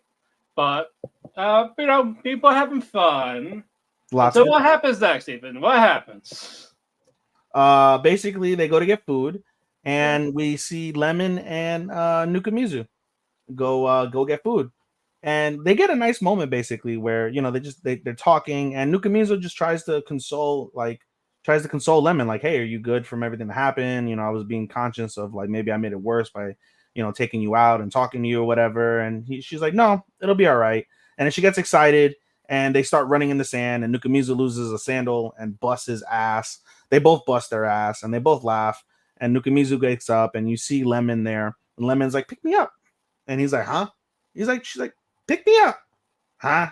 And she picks herself up and he's like, I don't get it. He's like, oh, and she's like, you're a typical boy. Sometimes girls just want to be spoiled. But then she chuckles and she's like, Anna did say that's typically you. And she had like a little wry smile on her face. So clearly the two girls are talking about Nukamizu a little bit more. Lemon does find Nukamizu to be somewhat like charming in his own like dense way, to the reverse of what Matt was talking about Anna. So it's cute. There's a little bit of development there between Lemon and Nukamizu there. Right? Even though Lemon doesn't remember that Nukamizu has already seen her titties. But right. We digress. So we go along, and they basically, through the beach episode, they cook, and everyone's having a good time. And earlier, before they go start cooking, Lemon went to go get some ice cream or something with Anna and came back with a fuck ton of fireworks.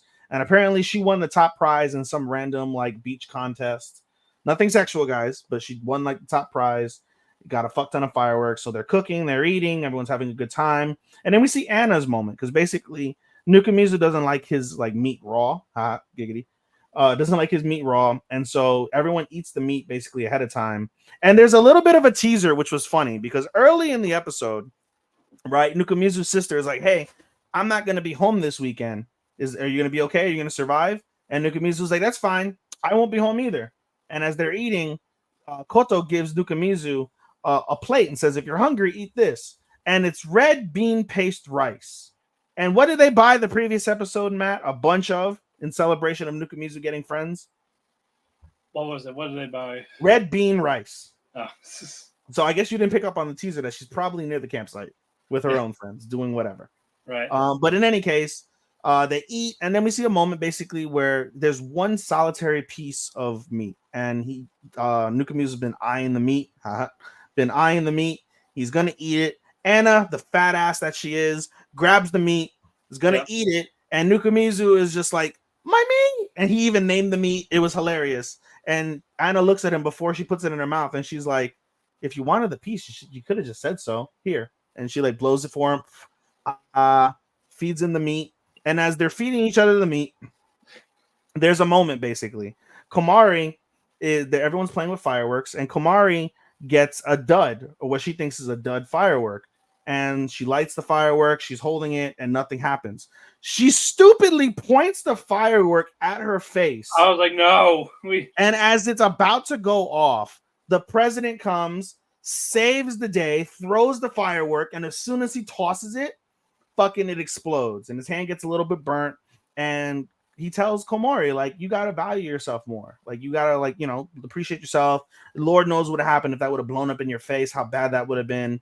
And she's pretty, like, pretty self-deprecating. She's very, like, you know, no one pays attention to me. No one cares about my face. I'm not that pretty. All the other girls are pretty. I'm not pretty. And, you know, what's it called? And even the president's like, listen, if no one's looking at your face, you're looking at your face. And you've got a pretty face. So don't fuck up your face. And Komori goes for the gusto. She makes her move in front of the entire club. Right then and there, she confesses to the president and asks the president, will you go out with me? End episode. We already know she's gonna get rejected, but still. I know. It's gonna be crushing. Yep, she's basically gonna get rejected. We're gonna see Koto and them. I bet you anything is gonna be Koto and him that are fucking or together. Right. And that's gonna be brutal. And then Nukamizu has to play best friend to a third girl. Yep, rebound for a third girl. Yep. And we all know he is everyone's silver medal. And we all know he's gonna end up picking Anna. It's inevitable. But Lemon, pick Lemon. Pick Lemon. Pick the lemon. Squeeze the lemon. DC the lemon.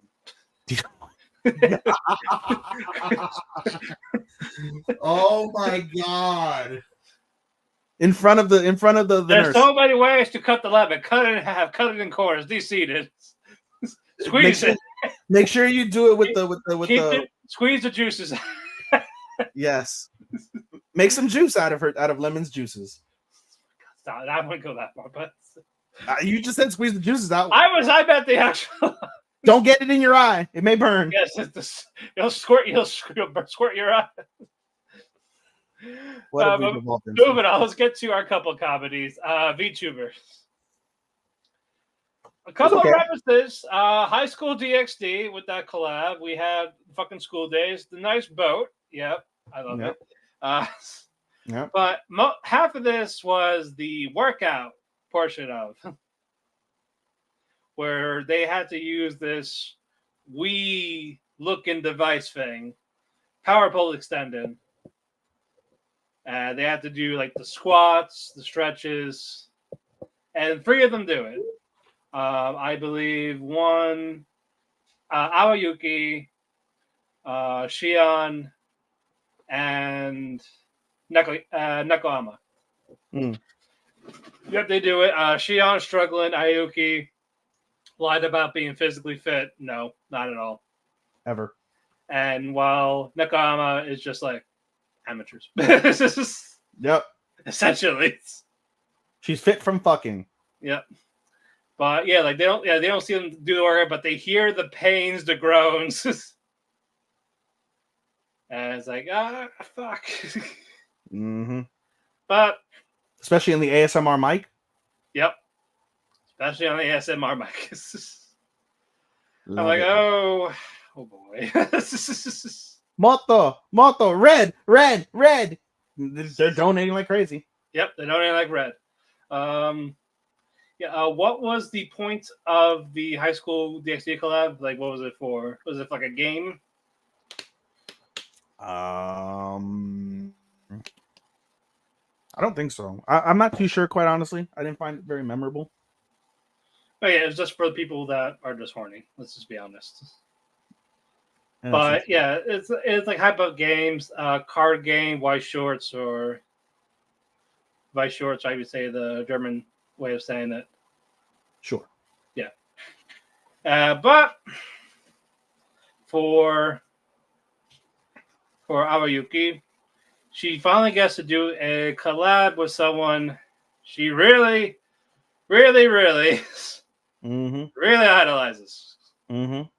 Haruhi. Yep.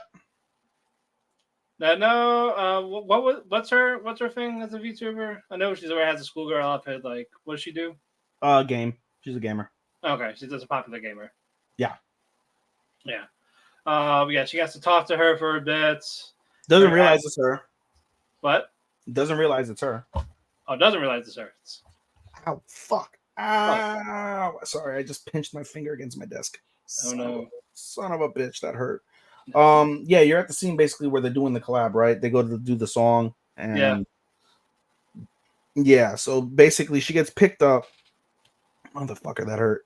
She gets picked up in a car, and she starts having this conversation, and basically she doesn't recognize her because again, she's typical schoolgirl, and we hear Haru, who we find out later is Haru, just going off, and Yuki's like, "Damn, this bitch is weird. Like, I can't believe a live on has somebody on their staff like this." It's like, well, it is live on. There's a bunch of diversity. It makes sense to a degree, I guess, if you want to say it that Yeah. way. So she does her collabs. Everything is all good. And they're like, all right, now that you've done your collab as Yuki, as like her as your actual like original personality, now we need your drunk personality. And you're like, I need alcohol for that, right? And don't you think that shouldn't maybe do that? And they're like, nah, you're fine. And we got somebody to collab with you on this too. And lo and behold, it is Haru. And basically she figures it out because the figurine, it's like a generic like figure, like it looks almost robotic in essence, like a generic AI, like like Vacant win the world title, that fucking figure, it's Yeah. basically her. And over then, as she's like, wait, are you saying? And then you see her like slowly turn into Sailor Moon transformation. Yes, it is me, Haru. And we're gonna have so much fun together. Oh my god, yay! And they proceed to record the song and get drunk. Yeah. They record the song, and after Yuki announces she is going to be part of the next gen for this Hololive VTuber thing, she's now going to be a senpai. That's why she's happy. Yes. I wonder who her kohai is. Yeah, we will find out all of this. It's losing points for me. It's still funny, but It's passable. it's not as like hype. Like the first couple episodes, I was like, yeah, this shit is the fucking bomb. And it feels really repetitive. I genuinely, the fact that they don't change their clothes really annoys me and pisses me off. Although Chris kind of had like a good like synopsis of it several days ago. He basically said, like, in essence, like drawing the comparison, like we said, with Haru and her being like generic figure A, that these girls basically what you're seeing is the portrayal of their online personalities. Like, we know them for their online personalities. We don't necessarily know who they are as individuals, right? So it makes sense that if you didn't know who these individuals were, you wouldn't recognize them. They may look like generic personality, generic figurine A, but the reason why they don't change clothes is because they're basically on their personalities 24/7, their online personalities. And that made some sense. And I was like, I can appreciate that, like, sentiment, that opinion of that, and it makes sense. But it's still a little bit of a drawback because you would like to see like differences. Like, why would this bitch go to bed in her fucking frilly dress? Why? Yeah, It doesn't make any sense. Like, she's going out to that would be very uncomfortable, especially the kitsune, like going to bed in that. Like, yeah, she's got like. There's no way this girl is really a human being, and she has 4 fucking foxtails. That yeah, doesn't make sense. there's Like, no way she's like that in real life. Yeah, yeah, like, it should be one of those things where it's like, all right, stream is over, and you see her like take her waistband off, and the foxtails fall on the floor, and she changes into some normal non-sexual pajamas, things like that. Whatever the case is, you could probably see Yuki getting shit faced and just taking her clothes off and just falling asleep in her bra and panties because she's fucking lit. Like, that would make sense, not even from the lewd aspect, from the fan service aspect, but that would make sense given the character. You know what I'm saying? Like, things of right. that nature. So you should portray them more when they do go through their day-to-day interactions in that. And it is frustrating, in my opinion, that they don't do that. So it kind of sucks. But that is what it is. But let's move on with Deer. Funny. Pretty funny. We get to see the actual student council, Yes. and then it's I love that the show said this show likes to ruin early on who the antagonist is. yep. They like to tell you. They like to tell you. Yeah, that was funny. And And it's our Neko Yamada, Yep. Kino Tanuki, and All Shiharu animals. Subamaya. All animals except the third girl. I don't think that's a animal. Subama? I don't think so. Subame? Yeah, I don't think that's an animal. I don't know. But either way, Hey Google, What does Subame mean in Here's the Japanese? definition of suburb: an outlying district of a city, Not helpful. especially a residential one. Hey Google, stop. Yeah, Sorry, shut continue. up. Didn't help. But basically, Neko is getting pissed off because Koshi-tan is spending more time at Deer Club than student council. She wants to overthrow her, Yep. and she's like doing the whole two-faced personality, being nice to Koshi-tan, but not really. Yeah, she throws little barbs at her, but nothing too salacious. And she's just like, haha, it's just your personality. Meanwhile, she's wishing death on fucking Koshi-tan. Tanuki is over dramatic. If she fucks up once, it's like, my life is over. You must Sudoku me now. Seppuku! Yes. Like, you must kick me out of the Sudokatsu immediately. See, I like useless when it's funny. Right. That's funny. Yeah. Oh, yeah, no, she was definitely funny. But I was like, yeah, yo, calm down. Like, yo, easy. And Tsubasa, she's the generic emotionless girl, but has all those emotions inside. Yep. And they focus on her first when she goes to visit the Deer Club. It's just call her Chiharu, because Yeah, her Chiharu. Last name is Subameya. Just call it Chiharu, easier. Yep. But Chiharu, she visits the Deer Club. Koshi-tan wants to show her around, but Bashime and Anko are kind of fucking ruining it. Kinda. Yeah, because Bashime is just going, hey, you want the rice and all this, and Anko just has her kunai out. So what are you to my sister? Huh? And she's flicking the kunai around, Yep, like doing. I say the wrong thing right now. I'll kill you. Yeah, such a So throat. Koshi just throws him out. Yep, and yeah, they're talking to Shikanoko's like, do not fuck this up. Oh yeah, here's our former delinquent in the video. She's doing a dance. Yep, singing and dancing, fucking this deer. She's fucking the deer. It's like, where's the deer? Oh, like, he has a name made. Of course, the deer came back. Like, stop escaping the zoo. Then he's eating the flowers. Yep. So he's like, how about you just do nothing? Stay here. Yep. You and. But of course, fucking Shika just drowns Tsubasa in deer crackers. And she loves it.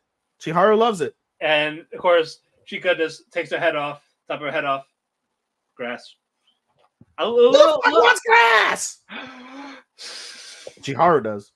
Yeah. And Chiharu, she leaves, she goes back to her house. Yep. And she's so happy that Shikanoko talked to her. Like, she was a fan of hers, and like, oh, she senpai noticed me basically. So that's the introduction to her, and now Tanuki. Yes.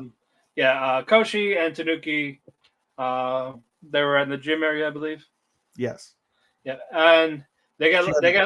She had to organize the gym closet, and they ended up getting locked. Of course, typical course, rom-com trope. And I was thinking when they did, I was like, oh, we're gonna get some Yuri bait. And fucking Anko's just gonna throw kunai at the door until it blows up, exploding kunai. Yeah, okay. Yes, asshole, I changed the trash can. Yeah, this is the prick I was telling you about last night. Yeah.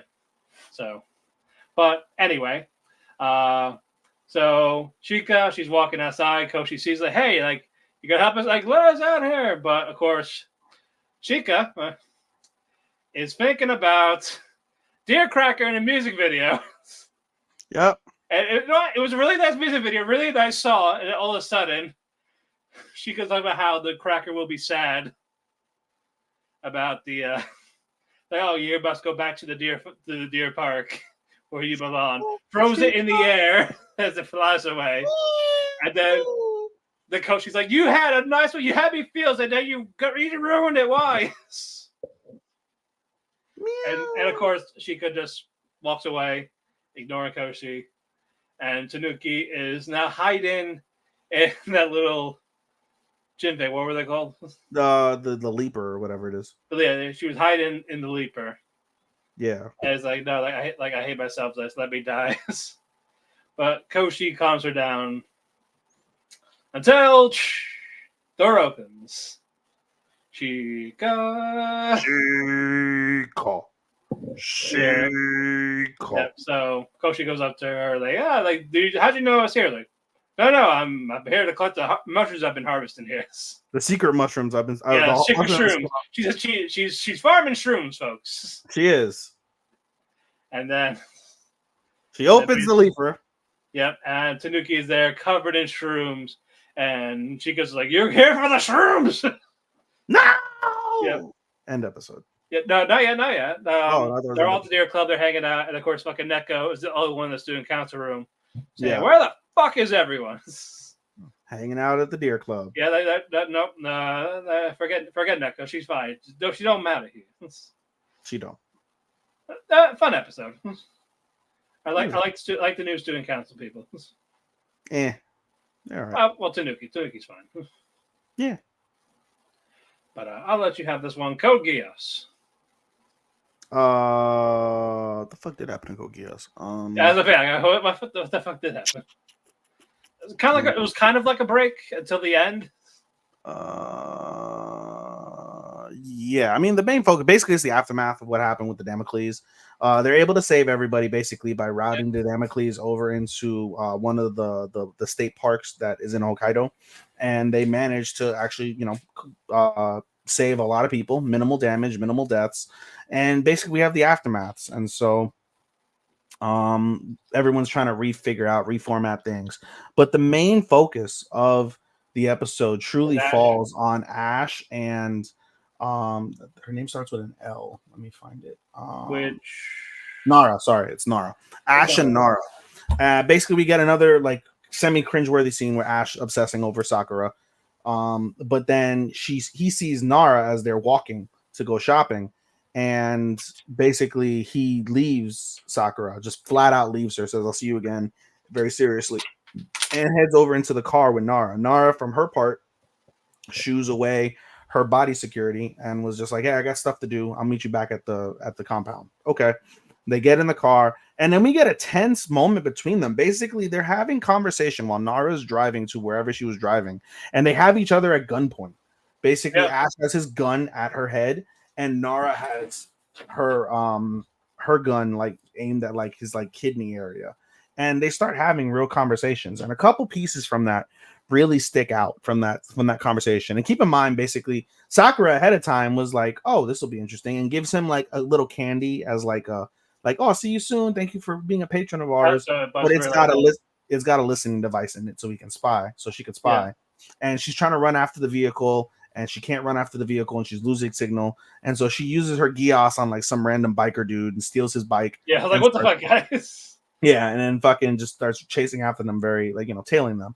And the whole conversation, the two pieces that come out are basically Ash is a former Britannian Knight of the Rounds. Yeah. Right. And so he's a former Knight of the Rounds. That's why they were able to recognize his like fighting style. And the second more major piece is that he's basically the adopted son of Norland, who is our main baddie. And we find out basically he like was, I assume, presumed dead, and he basically abandoned Post and abandoned Norland and all of that to just disappear. So Norland probably thinks that he's dead, and Nara's the only one who's realized quickly like who this person is. And basically Nara tries to convince him like, "Hey, you don't have to do this. You don't have to be a terrorist. Come back to us. You'll have your position again," all of that. And Ash is like, "No." And so then Nara's like, "All right, well, you don't have to come back, but you don't have to be a terrorist. Just live your life somewhere. I've got connections. I can move you overseas. You can start a brand new life away from everything going on in Japan." He's like, "No, I'm not going to do that." And so basically they don't come to an agreement, but they do manage to put their guns down for a little bit before they started disagreeing again. And basically Ash just abandons ship. He just jumps out the fucking moving car. And the rest of the episode is kind of awkward between them because now Sakuya knows this information about Ash and doesn't know what to say, tries to play it off, but it's not really working. She's not eating because Ash had made dinner. He's not really eating, so he's just okay, whatever, and just he's being normal. And the episode basically ends with Sakuya trying to like Rose, if you want to say, because she's back in Rose form. Rose trying to really process all the information that he had heard from that tapping, basically that wiretapping that he did. Right. Also, didn't the doppelganger get caught too? Who? The doppelgangers, like her double, like. Oh yeah, that is a point. Basically, That's how it ends. Yeah. one of the other. Yeah, that's true. Actually, the real end of the episode is one of the knights quickly recognizes that Sakuya isn't truly Sakuya, and basically says like, "Hey, you're really." I think it's the opposite. I think it is Sakuya's Rose and Sakura is the doppelganger, and calls her by her name. You're really Sakura, aren't you? Or something along those lines. I don't. Let me actually go back to the list. Let me see. But either way, you're not who you say you are. Rose is Rose, and then where's the princess? Is the princess even on this list? Princess should be on this list. Nina, Catherine, Ash, Should be. and Callus. Yeah, the princess isn't even on this fucking list. They have Rose listed twice. Okay, Rose is Sakuya. They said so. They have Rose. They have two voice actors for Rose. You have Rose, and then you have Rose as Sakuya. So you're really Sakura. They pretend that she's Sakuya, but she's really Sakura, and Rose is Sakuya. Right. A little bit confusing, but nonetheless, it is. Yeah, but no, this is fun. So good way to end it. Like, oh shit. I'm enjoying the fuck out of this. I'm enjoying the absolute hell out of this. Right. Moving on. We got 4 left. Wow.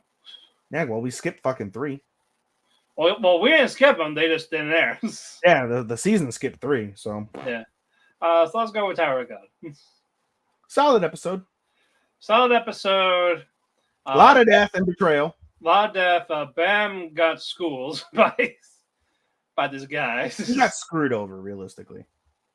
Right, but he got knocked out. Yep. But the real person that was the fuck up here was that Lurker. Lurker is the one that was really masterminding everything. Yeah, Lurker was basically killing people, and one of them was Naya.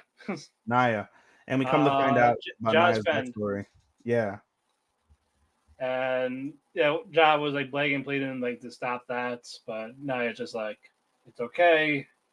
Yeah, she basically betrayed Ja so she can have the debt on her her old man, or because she was basically homeless, and an old lady picked her up, gave her a job, gave her a roof over her head, but the old lady was in debt because of the also Naya's a guy. Sorry, yeah, Naya's called Lurker cheater. Yep. And Lurker was like, I have to betray you so I can forgive the debt. And Lurker's like, well, I can't forgive all the debt. Like, huh? And he's like, well, I wasn't going to kill you now, but I have to kill you now. And kills Naya. And that sets Ja off. And Ja, basically, as we said, as Matt just said a few seconds ago, that Bam got screwed. Bam gets saved by Ja. Because first he tells the test taker, like, hey, like, stop the test. Yeah. There's murder going on. Like, Naya got killed, and the guy's like, so? Essentially, like, so? People die in this tower. It's just another day in the tower. Yeah, but John's talking to Bam, like, trying to get him, like, basically snap out of his little days type of thing. But basically what he does is, like, so Bam is frozen by the test taker, right? And do you know his name? I don't know if he shows up. Give me a second. I don't. Yeah, he's on the casting list. Is he? Love. We always forget it's Love. So Love screws Bam, and like, game over. You lost. And basically the remote is on, like, was right in front of him. Ja busts in the room, throws a grenade. The remote goes to Ja. Ja picks up the remote. He asked for the test to be over. He said no. He's like, all right, fine, fuck you. Bam, or Viole in this instance. Viole, help me out. Help me kill these motherfuckers. If you help me, I'll give you this remote. You can pass and we can move on. Okay. And he does. And we basically see Viole, Ja, and all the other good people go against Lurker and his people, because Lurker basically is taken over from the president, that little, like, dweeby fucking kid. And because they turned on him too. He's basically going to he unfortunately got killed. We couldn't do anything. And he's going to become basically president. He's going to, like, turn everything over. So basically with their powers combined, they all managed to basically, like, corner Lurker and defeat the other guys. But Ja, again, seeing red, just goes off. He sticks the grenade in Lurker's mouth. But before he does that, Lurker basically gives him the spiel. Like, you know, like, it's the tower. The tower is full of mischief. and betrayal and murder, and you're no different. You should kill me now. That's no problem. But if you kill me now, you'll have to kill someone else later, or someone else will kill you. And basically, Ja takes this talk no jutsu to heart and says, "All right, fine," and fucking lets him live. And he's like, "You're eliminated. I don't ever have to see you again. Don't come to me for this debt. I'll kill you, Right. but I forgive you. You'll live," which is a little infuriating because it's like, bro, this guy just killed like your only friend that you had, and you went through all this effort, and you're not gonna fucking get revenge after all the bullshit this motherfucker put you through. It was way too fast, and that was the critique that we saw in our anime. Yeah, group. like I don't mind that. It's just how quick it was. It was so quick. It felt really rushed. That was Like, yeah, like this happened all in the span of like 10 minutes. It did. We went from seeing scorched earth to like having him cornered with a grenade in his mouth, and he's like, "I forgive you." Okay, and so test is over. Bam gets his remote, and all the other test takers, because of all the bullshit that Love pulled through this, because he didn't clear any of this through the administrator, and so the administrator is like, "All right, everybody who lived, gets the pass, and send them up the tower." And everyone has a nice celebratory meal on Love, and everything's all good. But we find out Love, again, as we found out in the previous episode, has a grudge against Fug because Fug killed his parents. The administrator is like, "Forget your grudge. You're here as a test admin. Just do the test admin. We're all good. Forget it." And he's like, "Okay." Love goes out, treats everybody. The admin, as soon as Love leaves, contacts someone and says, "We've passed Ja Wegman per the wishes of Fug." So we find out basically he's in cahoots with Fug, if not part of Fug already. Yeah. So Fug is obviously a much bigger mastermind to this whole ordeal than even we know. Right. So, and then the episode ends with Viola and him just like talking and agreeing to like, work together. And yeah, Bam actually work with people. Yeah. And we get a glimpse of Kun. That's the real end. Yeah. Kun shows up yes! as a teaser. So we finally may see what is going on up in the tower. Yeah, the real best characters. The real best characters, yes. Yeah, so can't wait for that too. Whenever that actually happens. Not that bad episode, but definitely rushed. It definitely felt rushed. Yeah, like their action is not their best strong suit. It depends. The peak of their action is strong, not as strong as many other. Right, but they're just very quick. It is. It's not. It's not the main focus. It's more about the tower itself, the character itself. It's not. It really is. You're right. It really is more character driven with sprinkles of action. That's really what it is. You know what it is? I think it's got that equivalent. Remember, we always talk shit about God of High School, where the action was great, but it wasn't focused on it. Yeah, and the story. The problem with God of High School is that the characters weren't fleshed out at all. Tower of God does a really good job of fleshing its characters out and does similar pacing when it comes to action. Like when the action's there, it's solid or better than solid, but we don't get enough of it to that degree to warrant it being like, oh my God. You know what I mean? Right. So. No, I hear you. In any event, let's go with the one you picked up, Elusive Samurai. Yes. Solid. I binged it all after we got off the air last week. Yes. And it was solid. And we got our new baddie. Yes. Sadamune. Jesus Christ, he's scary. Creepy as fuck. By the way, the other creepy thing that I don't know if you were going to mention this, but we might as well mention it now. Having what's his dick? The main protagonist, the one who betrayed everybody. Where is Elusive Samurai on my list? Are you talking about the god? No. The actual traitor. Takauji. Yeah, Takauji, and he comes out with fucking like 20 eyes in his eye. Yeah. That was creepy. I was like, holy shit. I was like, whoa, that's fucking weird. So we're gonna find out more about him. Yeah, because basically he doesn't want a role in the Imperial Court, but he wants to give something to his men. Make it seem like, oh, he's this nice guy. The Ashikaga family finally overthrew the Hojos. Yeah. And this empire, like no more shogun. It's now just the lords. Yeah. Oh, it sounds like America. Yeah, basically. So while that happened, Suwa is of course talking to these new seven samurais, technically, but the kids. But yeah. And this is where we get our baddie of Ogasawa, he really wants Suwa. Like he has a gripe with Suwa, Yep. this god. And he's like, all right, let me showcase myself for you. Like, you see that person all the way in the tree and all that? Yeah. I don't know. It's fucking Dead. I think it nicked their ear type of thing. Oh yeah, it did. That's right. It fucking Yeah. like it tore a piece. Like, it went. He Mick Foley her ear. Yeah, like if she didn't react or anything like that, probably could have died. Oh, easily. And so No, I don't even think that. I think he purposely missed. Okay, It was a warning. It was a warning. He purposely missed. that's a her warning head. shot. Like, all right, it's like Yeah, because it hit the tree behind her, but in the process, you know, made he's the like, point known. basically, you're not going to ambush me. I know, Yeah. but they posed a contest to Suwa. What's that contest, Ethan? Dog Dog shooting. Oh, dog. Yeah, that's right. Dog shooting. The archery. Yes. That's right. And he's like this excellent marksman. Oh, guys, also, it doesn't kill the dogs. I thought it was killing the dogs, and I was. I know. I would have said hell no. I was uncomfortable with that, and then I realized they see like, okay, it's just they have like budded ends. Yeah, basically, it just hurts him a bit.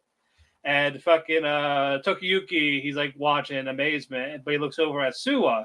It's like, oh man, is he actually scared of this guy? But it turns out Suwa's like, this is gonna be really bad in the future. I really have to explain myself. This is the past. It's okay, guys. And he's like, what the fuck, guys? But he does that. Wants to, but it's like, no, you're not gonna have me. No. You're gonna have this guy here, Tokiyuki. Yep. So Tokiyuki, he's trying, but our little antagonist here keeps interfering. He keeps trying to go after him. Basically, the dog contest. The principle of the contest is the amount of dogs you hit. You get a point. If you manage to the other person, it depends where you hit them, and if vice versa, you can go after the other person, and you get a lot of points if you hit them. So basically, first shot, our antag, he misses. First shot from Tairayuki, he hits a dog in the side, in the ribs. 1 point. So he's up 1-0. And the strategy from our god is basically, listen, get a dog, run the fuck away. You're good at hiding and seeking, just run, zigzag, do whatever. Avoid all the arrows. So that way, when he runs out of arrows, you won the game. Because he always only focused on you, and you focused on the dog. Right. And so that was the plan. However, plan doesn't quite go according to plan, because basically with his last arrow, what's his dick? I forget his name now. Shirayuki? Ogasawa, sorry. Ogasawa hits Tairayuki in the fucking head with the fucking arrow. Hits him straight in the head. And that was worth how many points, Matt? What did he say? 5 points. Yep. Yeah, that's right. Head and neck is 5 points. Head and neck is 5 points. And basically now Tokiyuki is down 5-1. And Homeboy's got no arrows, but he's still going to use his horse probably to interfere and move dogs and things of that nature. And basically, Tokiyuki kind of has like a life flashes before his eyes moment. He starts thinking like, shit, if that was a real arrow, I'd be dead.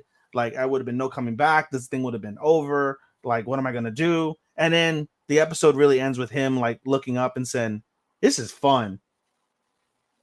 Like, he just got turned on. He's bleeding out his head because that was how hard he got hit.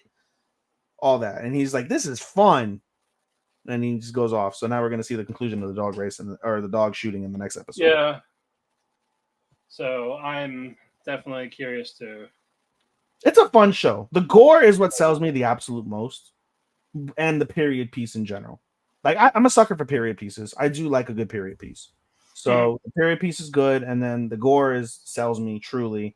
And then everything else is, solid. Yeah, they don't shy away with the violence when it's called for. Yeah. And it is lighthearted in other stretches, which takes away from the violence, but not in a bad way. Right. Yeah, like you're still following your show and demographic, but you're also getting that violence mixed in with it. Yeah. And of course, the treating the main cast, like their ages type of thing. Is this? I was going to say also, they make references as if this is somewhat historically accurate. In the 1300s? Yeah, I feel like they've made a couple references in the show already where they actually mention legitimate real life. Hold on, you might be right. As I see a title here, I'm going to put in the Google search. Hold on. In the Google machine. What does the Google machine say? Hojo Tokiyuki was an actual samurai. Yeah, like these characters are actual legitimate characters from back in the 1300s. So they're actually getting much of that. I mean, it's like with Villain Saga. Yeah, it's over dramatized, but it's still like these are legitimate folks that they're representing. So I think that's a huge bonus too. Right. But happy I picked it up. Oh yeah. Hold on. You seen the drama with Adam Cole? No, what?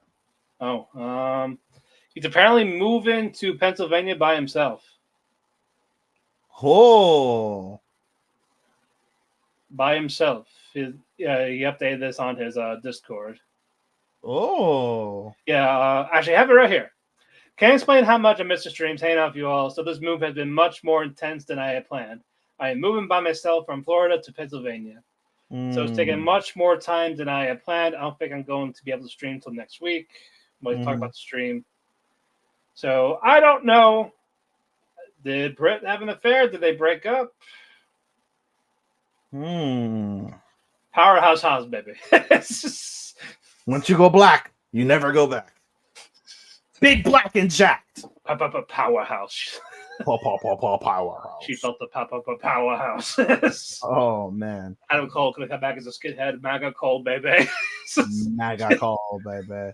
Donald Trump, baby. Oh god. Oh god, that'd be awful. I would also fire him. Like I'm ready to like Adam Cole. So Adam Cole and his secret partner. Oh, is it gonna be Bobby Fish? Is it gonna be? It's MAGA Butcher. Oh my god, fucking too. Imagine you see. He looks awful, by the way. Yeah, he looks atrocious. He looks like he escaped hospice. He looks like a cancer patient that will not die. Yeah. Somehow.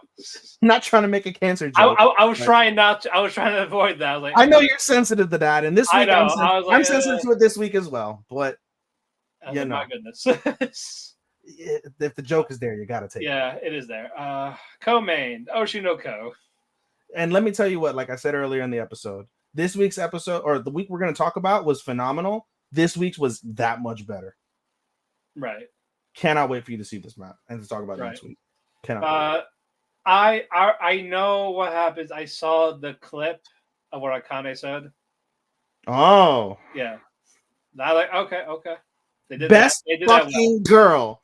Best fucking girl. And at first, when you first put this on, you're like, you hate Kana. I don't hate Kana. I just love Akane a billion times more. Sorry, Starman hates Kana. Starman loathes Kana. He doesn't get it. He don't get it. He's one step away from wishing the bus. He's almost there. He's almost there. I'm like you don't understand. He's almost there. I tell you what, I say she is the most real character compared to everyone else of those casts. Bro, today's episode, she just upped her bitch to like another like +5 out of 10 points. That's how much she upped the bitch in her. It was good. It was wild. But we go to production. Abiko saw the play, obviously. Yep. So it's her, Raida, the former writer. Yep. And I forgot who else. I guess an agent. Goa, Raida, Norio. Abiko, and Abiko's publisher. Yeah, the publisher. So basically, she is agreed to let him do the script still, but she wants to collab with him. Work in tandem. Yep. There's no miscommunications, no mistranslations, no telephone game, doing it in real time. And like we said it basically, we didn't say this. This was kind of teased in the previous week, but no, basically over the course of like them talking, and they're doing this at nighttime, they really start to get into it. They're like, why they don't we got cut rid of this? a lot of stuff. Why don't we do this? If we're explaining this, we don't need this. Yeah, we don't need this or this then because we've explained it here. Let's emphasize this. And he asked her, "What do you think about the stage play?" Yeah. And she liked it. She did. Yeah. And he's like, contrary to your belief, I'm actually like good. I'm well desired in the playwriting world. In the stage play field, yeah. Yeah. And it's morning time, and the producer, publisher are like, thank you. They got rid of a lot. Yeah, they cut the fuck out the script. But they're like, it has to rely on the actors. If the actors do well, this is gonna go well. And of course, Akane loves every change. It's right down her alley. Yep. And Kana hates every change. But she's also aware, like, okay, it's actually up to us now. Yeah, like, she's up for the challenge. Yeah, like basically, if we do well, it's gonna go great. But if this fails, it's actually all our fault. Which is right, because it is solely up to the actors now.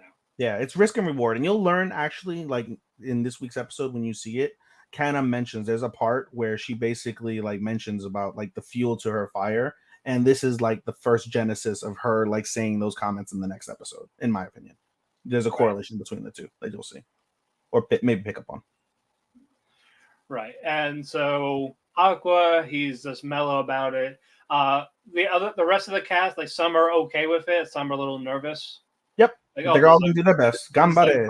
Like, this is right to our playing field. Oh, I worked with the writer before, so I know what he wants. So this is easy for me. Yeah. They are getting it, but Aqua is not. He tries, right? He's trying, and they basically like the director, like put more emotion in the middle. Yeah, he's like, put more emotion in it, put more emotion, and basically, Kana talks some shit while he and Akane are talking, right? And he finally gives in. He's like, all right, Akane, help me. And Akane's like, yay, I'm wanted, and starts going in.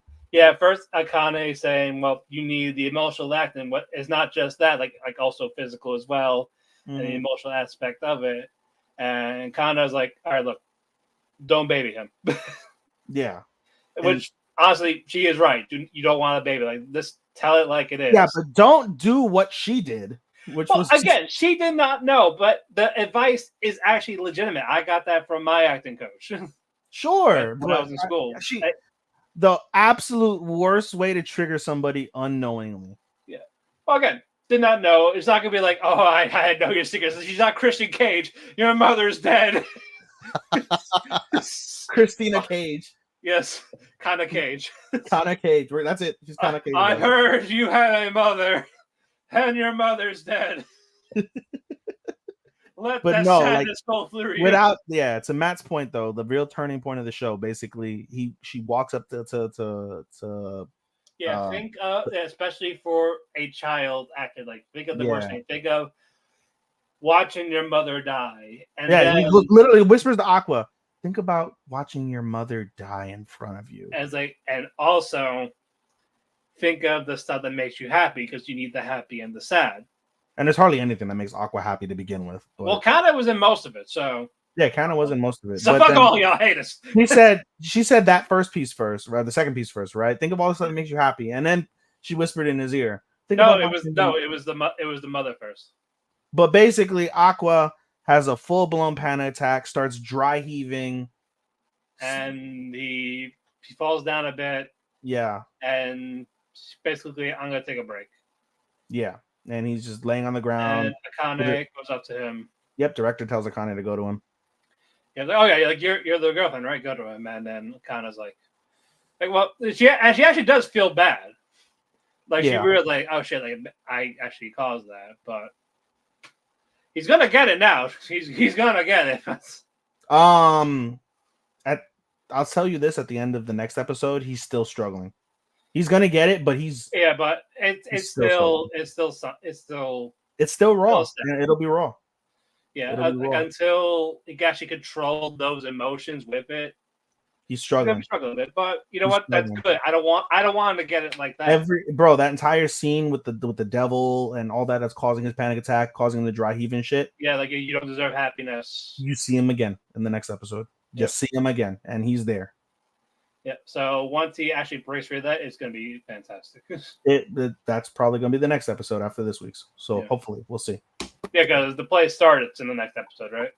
Yes, the next episode. Okay. Basically, the last episode that aired today. Literally, the curtains are rising. Okay, so we're actually gonna see it. Okay, and then if they're gonna do one thing, they're gonna focus on Ruby a little bit after. Yeah, she gets a lot of screen, not a lot, but she gets a decent amount of screen time in this week's episode. Right, Ruby does, and we get something. I'm not gonna spoil it, but Ruby does something, and I'm like, yo. Yeah, but we'll figure that out when we get there. Indeed, but maybe. But Akane takes Aqua home to Taishi. Yep. And Taishi talks to her a bit. Yep. Explains a bit of what happened. He's got severe PTSD. Yep. But during that, Akane is in the room with Aqua. Yep. She hears him calling out to Ai, and she's finally putting two together. Like looks up to Ai. She had a child, died 14 years ago. Had trouble when he was a kid, watching someone die. The last name. Yep. Similar characteristics. She figures it out, but she doesn't act on it. She doesn't ask. He basically wakes up. Yeah, she treated it as a what if in her head. Aqua wakes up. Akane is crying. Aqua's like, "Why are you crying?" And she's like, "Oh, I just had a what if thought." Had a what if thought, and then she just hugs him and says, "Like, I'm here for you. I'll always be here for you. You don't need to be sad anymore." As she has those fucking eyes, the eyes, the star eyes, her star eyes go off when she starts going into deep does not need to do it as I right now. Yeah. So, no, that was a very nice episode. That was nicely done. It was a great episode, and like I said, this week's episode to me was even better. Well, maybe it might close. It might close on there next week. This show is firing on all cylinders. It is. No, I don't want to close on it next week. I don't. I feel like there's more. Oshinoko is one of those ones where we're gonna wait till the penultimate or something. We're really gonna fall somewhere else, huh? To see if they fuck up somehow. Hopefully not, because I mean it's firing on all cylinders right now. This is easily a top 5 anime of the season. Easily. Oh no, for sure. Main event: Nier Automata. I love this episode. I'm loving this season. Oh yeah, no, I'm glad that we're doing this. I've come around, Matt. Good. I am glad. Coming around. But we basically put the word left off. Commander has the virus. Yep. Bunkhouse is going down. 2B and 9S are the last units of Yorha. Yep. As they are escaping back down to Earth, the infected Yorha units are attacking them, but 2B basically had 9S's ship shut down so we can get to safety. Yep. And 2B is fighting them off. Alone. And she does, but unfortunately, when she lands, virus. She got the virus. It finally affected her. And when she lands, by the way, she's missing an arm. Yep. She lost her left arm. Yep. Yeah, left arm affected with the virus. 9S is nowhere near her. She landed basically in the normal where they've been at for the most of the season. 9S landed in the desert. Yep, and what'd you call it? And we get that piano of their song they play the most, the Shades of Ruin, the City of Ruin. And they get the piano version of it, and it just makes it very sad. It is because basically, as you see along, 9S has to fight 2 caterpillar enemies and has to hack into one as he's almost about to die. And has to get to 2B in time to maybe get the virus out of it. Meanwhile, 2B is having to fight a bunch of people, and throughout this entire scene while the piano's going, you hear virus contamination at 25%. Going up. Virus contamination at 37%. Her vision, her mobility. Yep. She's spazzing out. She's bleeding out. Yep. And she cannot. It's incurable for her. And there's no backup. She can't. She can't back up herself, black box herself, and come back to Yorha. There's no more Yorha. Yeah, once you're dead, that's it. Yep. And she's on the bridge. She's near 90%. Yep. 2 more units came. They're beating up 2B. But A2, saves 2B yep, temporarily. but 2B look like she has her. She stabs the sword to the ground. 98%. Yep, telling A2 that this is it for her, and her eyes are now red. Yep. And like, beforehand, it's up to her. yeah, And 9S, he's there. He's at the jungle. He's at the bridge. he's on the bridge. He's But on- yep, Before, well, also before this, so real quick, 2B reflects on her time with 9S, like how she never called him Nines. It's just Yep. 9S. yep, As 9S says, my friends call me Nines. yep. Never called them that. Yorha not supposed to have emotions. Yorha not Yep. supposed to have emotions. Yorha not supposed to harbor emotions throughout this entire segment. Yep, and that's part of the reasons why she has to kill him every time. Yeah.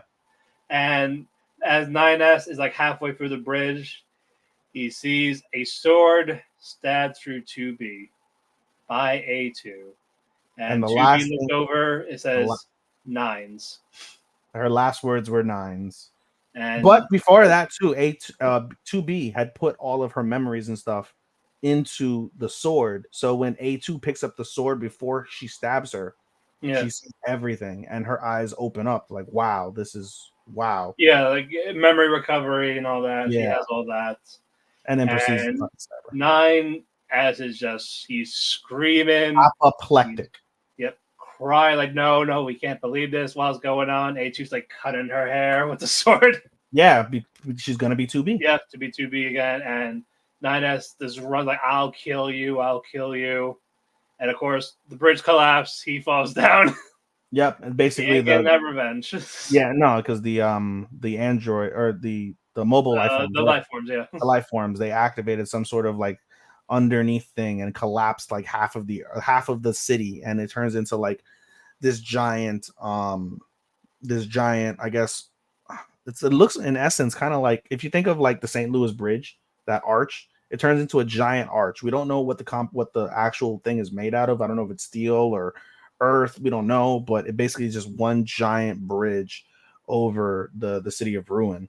And I forget now, but I remember there was a distinctive shape in the center of the ruin that hung down. And I'm not making a sexual reference, but it was something that was visually like it stuck out to me. And I don't remember now, since it's been a few days, what exactly stuck out about it. But there is something in the center that, if you look, sticks out, and I think that may be a crux of something as we go along. Do you know what I'm saying, since you played the game? Yeah. And that is something of significance. But they handled this beautifully. I was very happy. It was great. It was great. I was sucked in. That entire 22 minutes, I was sucked in.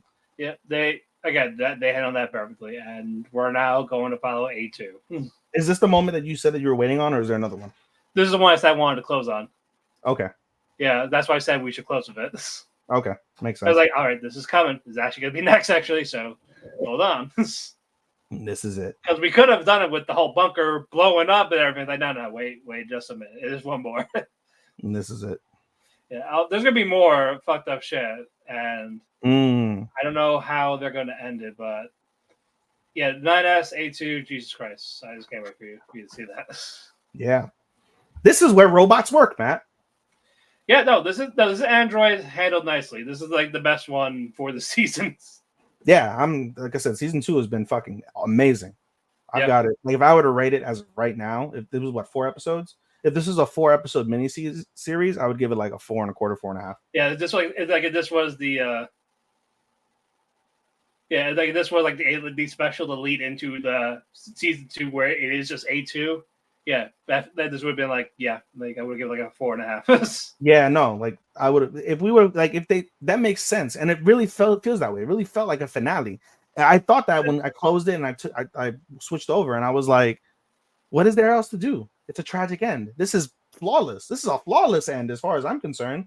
And then, like you said, it leads perfectly into a season 2. So that makes total sense. Like if you were to give me all of season 1 and you give me this, because I wasn't a huge fan of season 1, I think I gave season 1 3.5.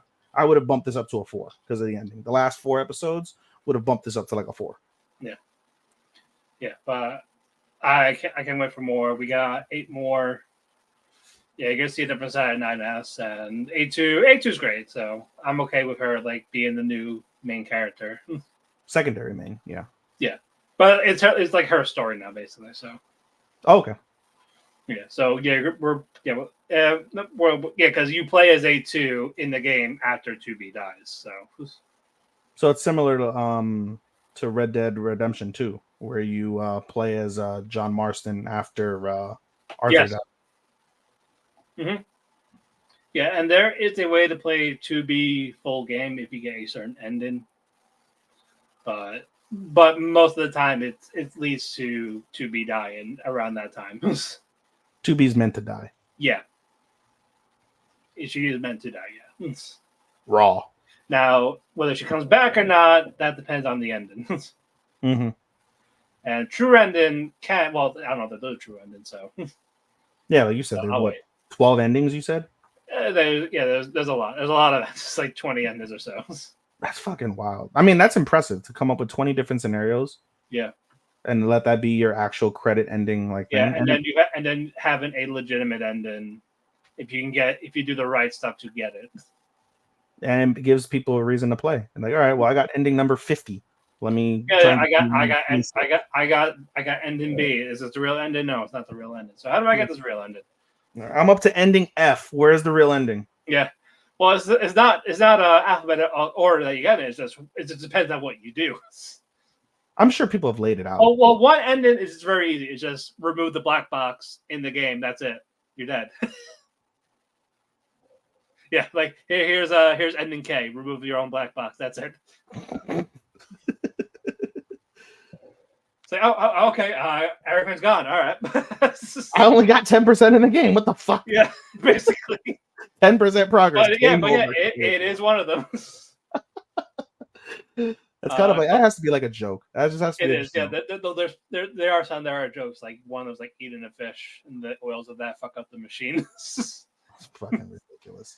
But closing thoughts before we get out of here. I love summer. I keep saying it. I love summer. Summer is immensely better than spring for me already. Yeah, no, we're only a quarter of the way done. I'm enjoying summer now, and much better than last year's summer. Oh, I don't even remember last year's summer. What was? Yeah, it was basically all the bigger shows had all the hype, and most of them did not deliver. Now I'm gonna look for the summer. Where's 2023? 23. Yeah, we had the Nier delay. We had winter, spring, summer. Jobless 2, Bleach 2, first half of Jobless. Happy Marriage, Duke of Death, Rag, Hormia, Seven Spell. Yeah, this is immensely better. Better than summer last year. Yeah. Oh, hell yeah. Like, if you were to put all these shows into this season, literally My Happy Marriage, Bleach, and Jobless are the only ones that would probably make it. Well, that's the thing, though. That we had Undead, Zong 100, it actually did not have the hiatus. Yeah. First half of Jujutsu was great. Kenshin, it didn't hit the peak yet. Like, basically, the shows the most hype. Some delivered, some didn't, but the ones that you didn't expect, they delivered. But the fact that people didn't watch them, it's like, yeah. It didn't get the credit they deserve. So that was what we were. And it just felt like a chore for the ones that we were hyped for, but didn't like, oh, what the fuck is this? Yeah, for sure. But with that, the cafe is closed. You can follow me on Twitter at DamonPhoenix12.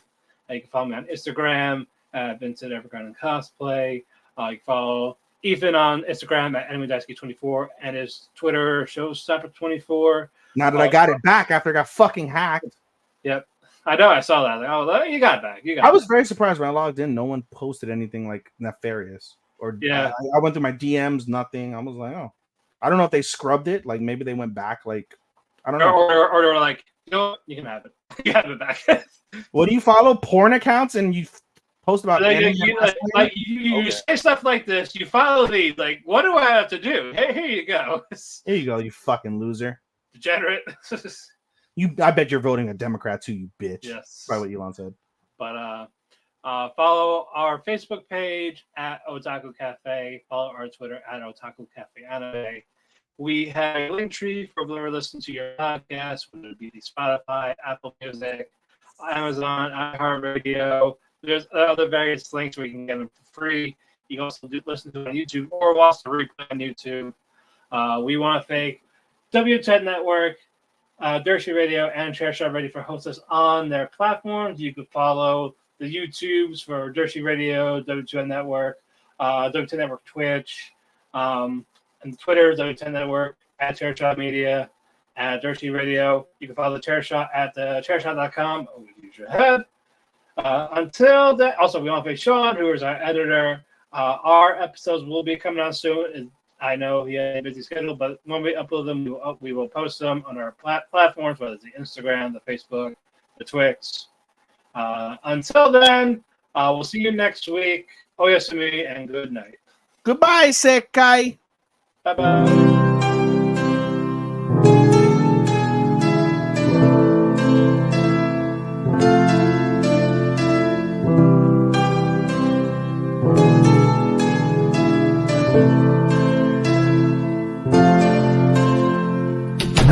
The sun goes to sleep, I find myself in a heap because it hurts so much to be away from you. It makes my day when I get a text from you, but still I say goodbye again. Let's hope this isn't the last time that I see your face, but hey, it's fine. I know everybody needs a little space.